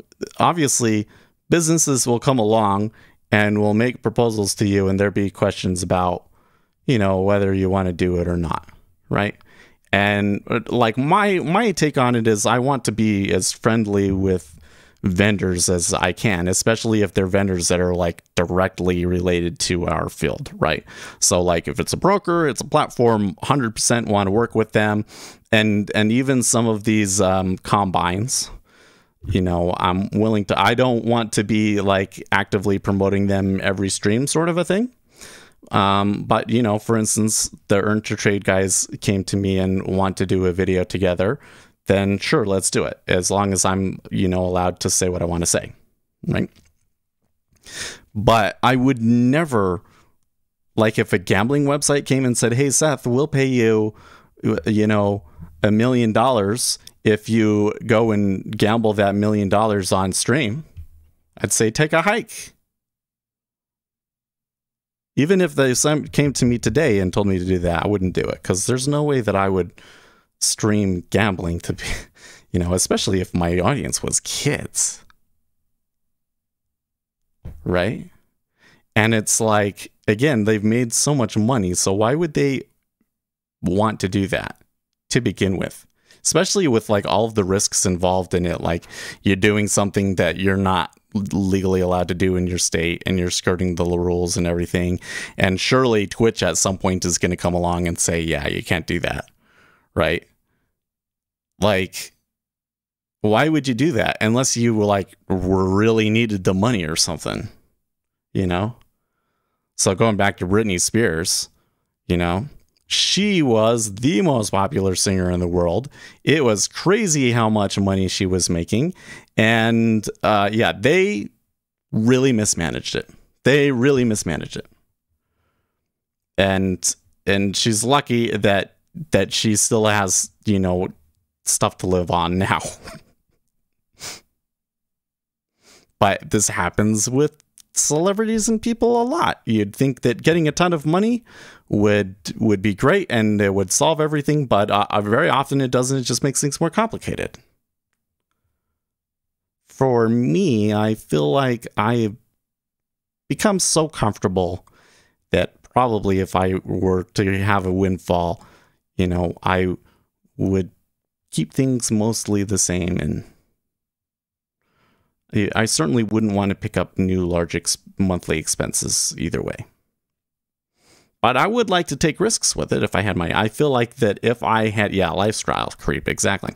I feel like that if I came across a ton of, like if I had a $1 million windfall in 1 year or something like that, that I would be obligated to use that money efficiently.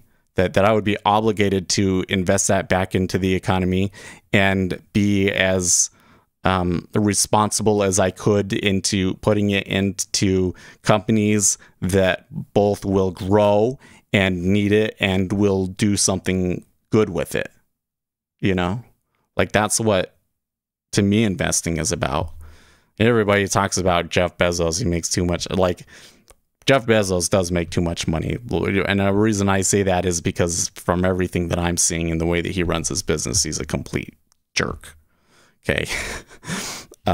Especially with the way that they run those warehouses. Holy crap. Okay. But he shouldn't just sell all of his stock, because what could be like a more productive use for that capital than at Amazon? Like the amount of money, everybody always says like these billionaires, they're taking our money. But the reality is that Amazon has generated so much wealth. And everybody in the United States has benefited from it. Like everybody in the United States is like better off and has more wealth because of what Amazon did, because of how successful Amazon has been, right? And it should be contingent upon investors that really have money to manage and the ability to take risks to go and find the next Amazon and make sure that it happens so that the economy continues to grow, And instead, people just blow it.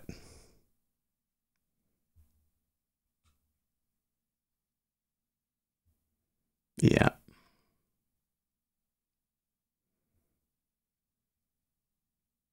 Do you think that Amazon stock would be as high as it is if it paid employees $25 an hour to start? Well, to me, it's not the pay that they get that's the problem. It's the way that they treat them. Right? They work their employees to the bone, and then it's basically intended to wash you out. They don't want you to stay for very long. Maybe if they paid a better wage up front, then it would be a different thing. I don't know how much their labor costs actually are and how much that would increase their labor costs and where they could potentially cut costs in other places to be able to do a quantitative analysis about that sort of a thing. All I can say is that the way that they treat their employees is immoral. That's what I'd say.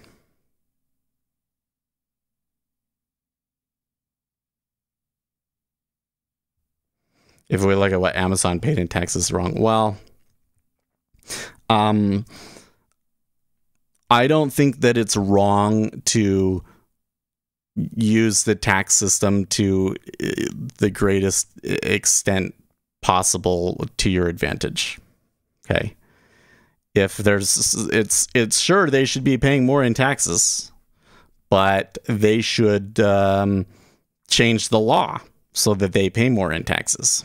Now, on the other hand, paying what do we call these? What do we call these people?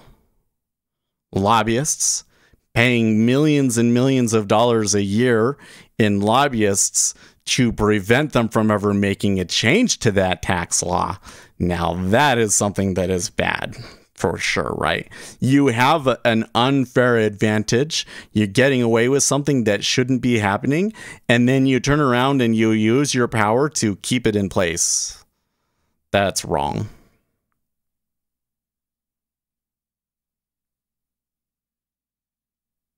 Isn't it similar to SpaceX, where it's hard work that burns you out, but at least SpaceX? Well, Goldman Sachs would burn people out too. There's the turnover rate for Goldman was actually very quite high. Like, you think about it, because I didn't leave Goldman willingly. We'll put it that way, right?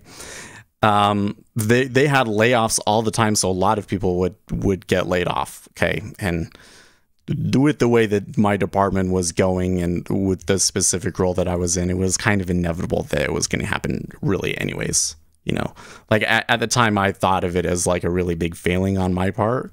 And certainly there might have been, well, I shouldn't say there might have been things that I could have done better. I could have performed better, and I was not in, really good life situation to be able to perform my best, unfortunately. And maybe next time around could have done that better, but it was like nothing that to be ashamed of. You get what I mean?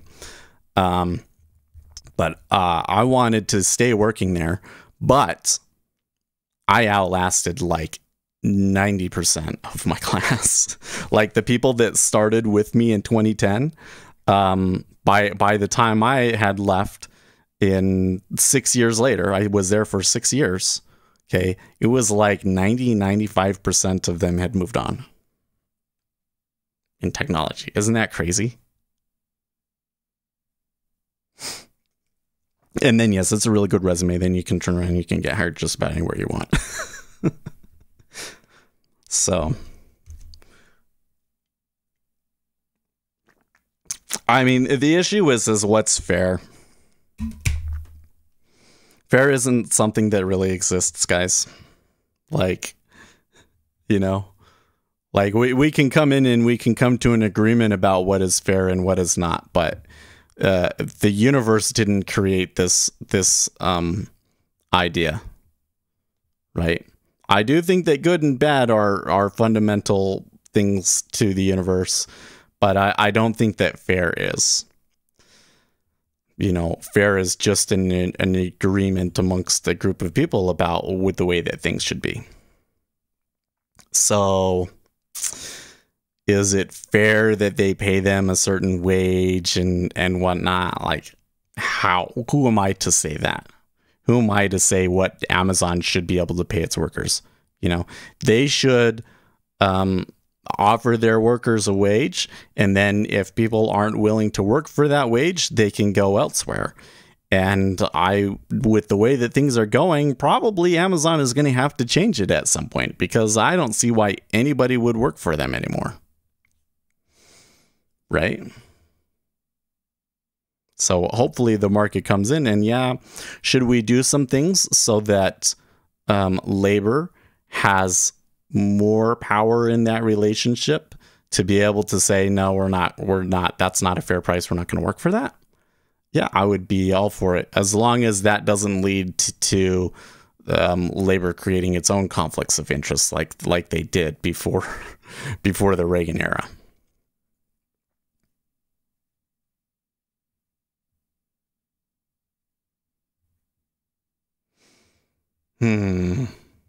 Well, when you're putting it down even 8 ticks, you can't even get 8 ticks. How long have I been in this? 22 minutes. It almost went to my target. Yeah, that's not good trading. You're arguing a point and counter? Well, no, it's not. I don't think that I'm counter arguing my point. Right? Like, I'm saying that the government shouldn't be able to mandate what somebody gets paid, right? That the company and the worker have to work that out. That's between the company and the worker, or the shareholders, frankly. Kind of wonder why shareholders don't say more about what's going on at Amazon too. That's another thing, but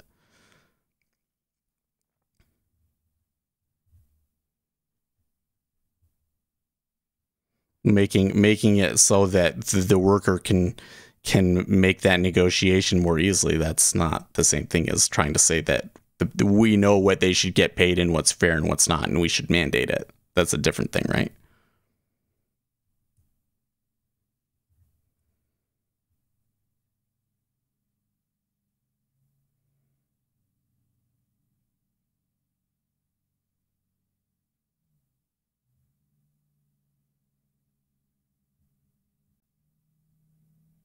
He even admitted that through lobbying that companies can have too much power over work conditions. Well, so yeah, but that still doesn't mean that you should mandate certain prices or something. Well, lobbying is a much more complicated issue than people think it is. I have to say, because everybody seems to think, oh, lobbying should just be banned. Well, trust me, just banning lobbying would be a bad idea. Okay, because senators need to be able to make informed decisions about things. The fact of the matter is that our world is so complicated that most of the laws that these senators are voting on and discussing are things that they are not going to have the expertise to make good decisions on. So to have a industry of people that are all about trying to educate the senators on what what is in favor of different interests and influencing them is a necessary thing. It is, unfortunately, a necessary evil of sorts, but that industry does not get regulated quite as much as it should, right? Like, you should not be able to be a senator, do all of the things that the lobbyists want, and then turn around and become a lobbyist. That's not okay. I don't think that means that a senator shouldn't be able to be a lobbyist at all per se, but there is a conflict of interest there with the way that the lobbyists work, right? You want experts informing lawmakers. I do. Well, I'm not saying I want experts informing lawmakers so much as I'm saying that it's inevitable, right? I don't think that you could ban lobbying. Like some people seem to think you ban lobbying. That wouldn't work, right? But and on the other side of it is that also they tend to say that, you know, like what the moneyed interests in the country want tends to happen, and what the general public wants doesn't tend to happen. Like that is a problem, but it is also a feature. Like the things that generate revenue in the economy are protected, and the money does matter, right? And it should, because if you didn't have that, then people would just vote for things that were in their favor and not in the favor of the economy as a whole, and it would be detrimental to the economy. It would actually be very, very detrimental to the economy in the long run. I mean, we're already starting to see these situations where voters are just blindly voting for things that are in their short-term interests and making very poor decisions as a result, right? So that's that's why I said it's kind of a complicated issue, because certainly now, who was it? Was it Bernie Madoff? I don't remember who it was, but there was somebody that had been involved in big scams in the past, and they made a bunch of recommendations about how that should be handled. Or reforms that should be made to the lobbying process, and I thought that they were good. They were good changes. But then that comes back to the issue of money in politics. So I used to think that having unlimited contributions would be a good thing, because then any politician would be able to get their message out. And you know what? I think that has happened to some extent. In the last couple of primaries, it seems to me that even Andrew Yang was able to have his impact on the message, you know?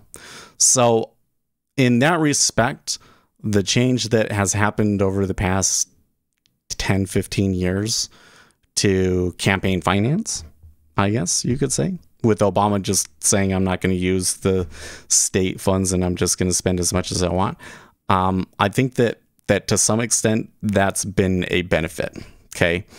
But the other thing that happened was that the cost to compete just went up overall. And so while everybody can compete, the senators themselves spend a considerably larger amount of time fundraising than they otherwise would.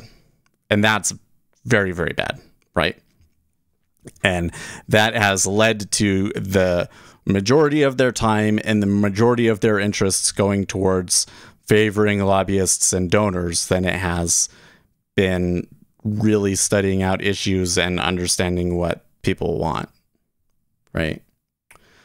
So how do you fix that one? I don't know if there is a way to fix it.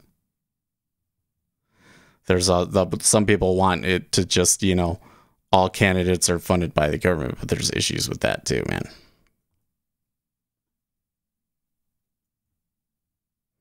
And you can't just ban people from exercising free speech. Like, come on. So, yeah. Some problems can't be solved, folks. It's just like in the market. Limit order book has some inefficiencies, guys. There are certain situations and times in which a limit order book doesn't work very well. Apparently, it's being pretty efficient today. Man. So I took 3 discretionary trades in the E-mini on my experimental account, trying to sort something out on a day in which I knew that it wasn't necessarily going to be a great opportunity anyways. But it definitely did not work out. Did it? So I'm going to have to say 3 was more than enough, and I'm not going to take another one. But I guess we're coming to the close of it anyways. I'll probably, well, maybe I should turn him off too. I don't know. We'll leave Jay on and see what happens.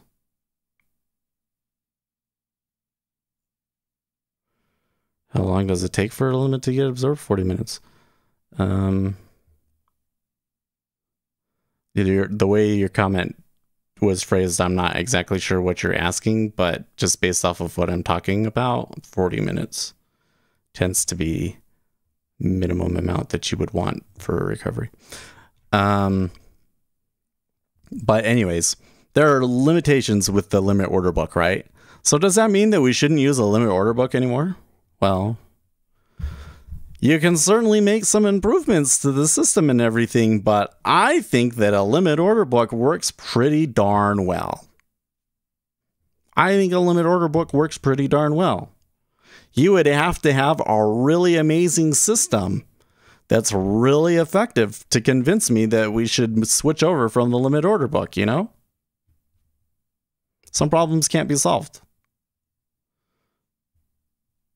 There are things about our human systems that are always going to be imperfect. He says, well, like some of the inefficiencies that I'm talking about are situations where liquidity becomes constrained. And when liquidity becomes constrained in that manner, it takes about 40 minutes for the latent liquidity to completely recover. Yeah. I forget where I got that number from, but 40 minutes. So like there's a big drop off at 5 minutes and then a big drop off at 40 minutes. So if we had just had like a really big news event, you know, and like it moved down and then back up, and I'm thinking, well, I think that this should go down even further. It could be up to 40 minutes before it might be okay for me to try and take that trade and see the next leg.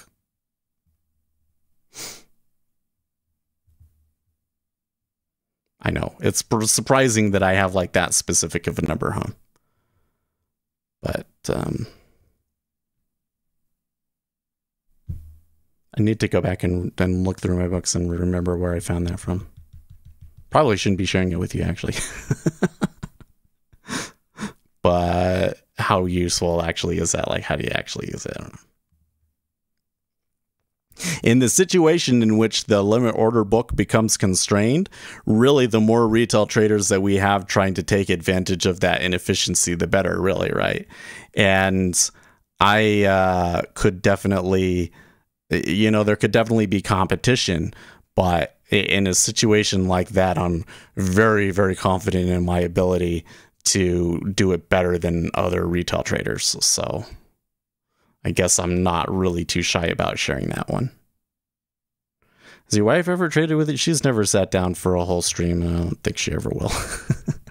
I mean, right now she's got a baby, so that's certainly not going to happen anytime soon. Maybe when the baby is off at school or something, but even then, you make lunch for them and stuff like that. She's never going to have the time to just sit down in the morning. So, and honestly, it's not something that really interests her. So,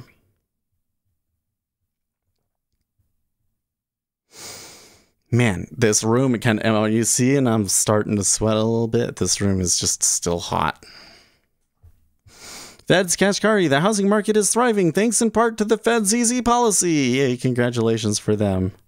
The next comment is, yeah, but maybe it's went a little bit too far and we have to keep tabs on that, right? That probably is the next thing that I'll hear. I did something, this tab is not, I haven't heard anything from them.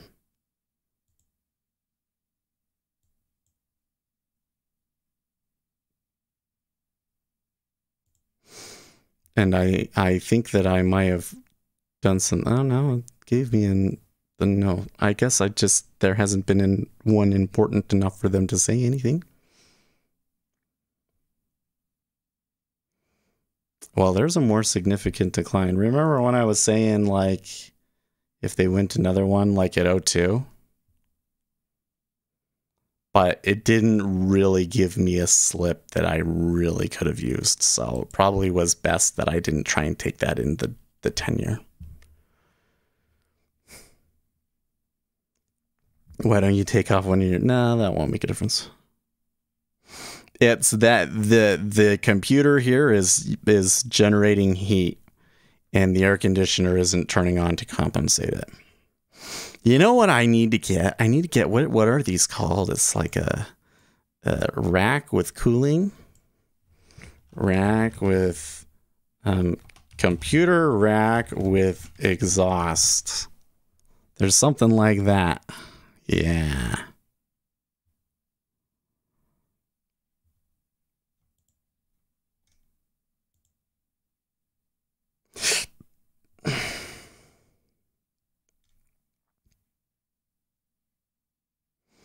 There's one with a glass door.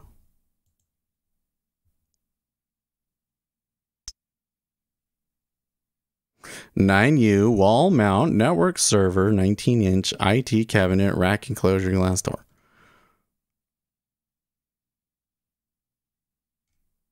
Cooling fan. I remember seeing one.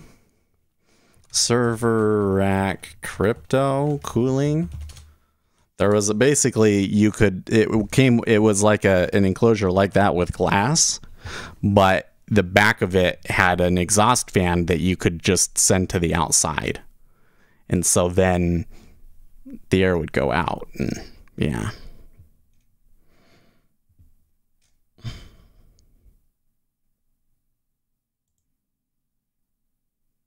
Soundproof server rack. They can get very, very expensive. But there's also some that are only a few $100s. I wonder if you just build your own. But I don't think that it would be enough to just have a fan, would it? I wonder how does that work? But that's what I need, is I need a rack like that. Have my computers be in racks and port all of the heat outside. Put it on this. I'll probably switch it over. Have it over on this side. Have it port all that heat outside. That's what I need. Do you have a title for today? Tight Russel rebalance session. Tight Russel reconstitution.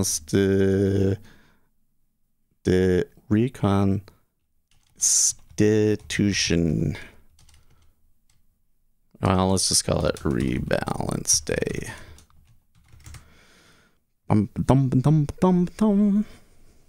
Are there windows? I do have a window, but if I opened the window, the heat would just come in, right?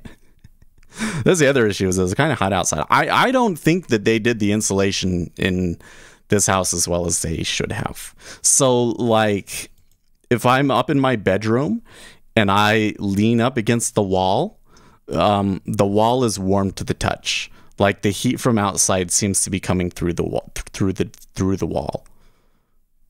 So I think that it's just like that is like standard insulation, but like probably would have benefited me to have paid extra for better insulation, you know?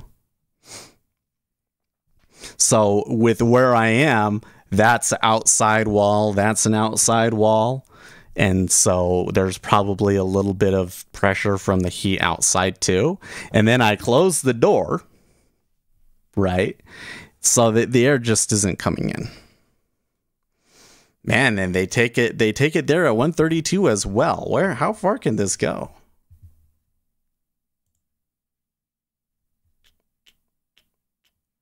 They're like breaking down into the close. And the 6J is going with it, very much so too. As the dollar comes roaring back. Well, that could be just currency flows, I don't know. But that's really interesting. Well, anyways, I do think it's probably time for me to get going though. Had some good discussions today, but man, this was a really slow week. This is definitely like, don't trade it. Although my robot has done really well in this action, so I don't know. I'm going to turn it off though. I'm going to let it run the rest of the day. So I'll turn that off. So he made his $20 or whatever. That's what we're going to try and run the combine on. Should be good. Hey guys, I'll see you guys on Monday. Hopefully we got a video for you then as well. In the meantime, stay profitable, friends.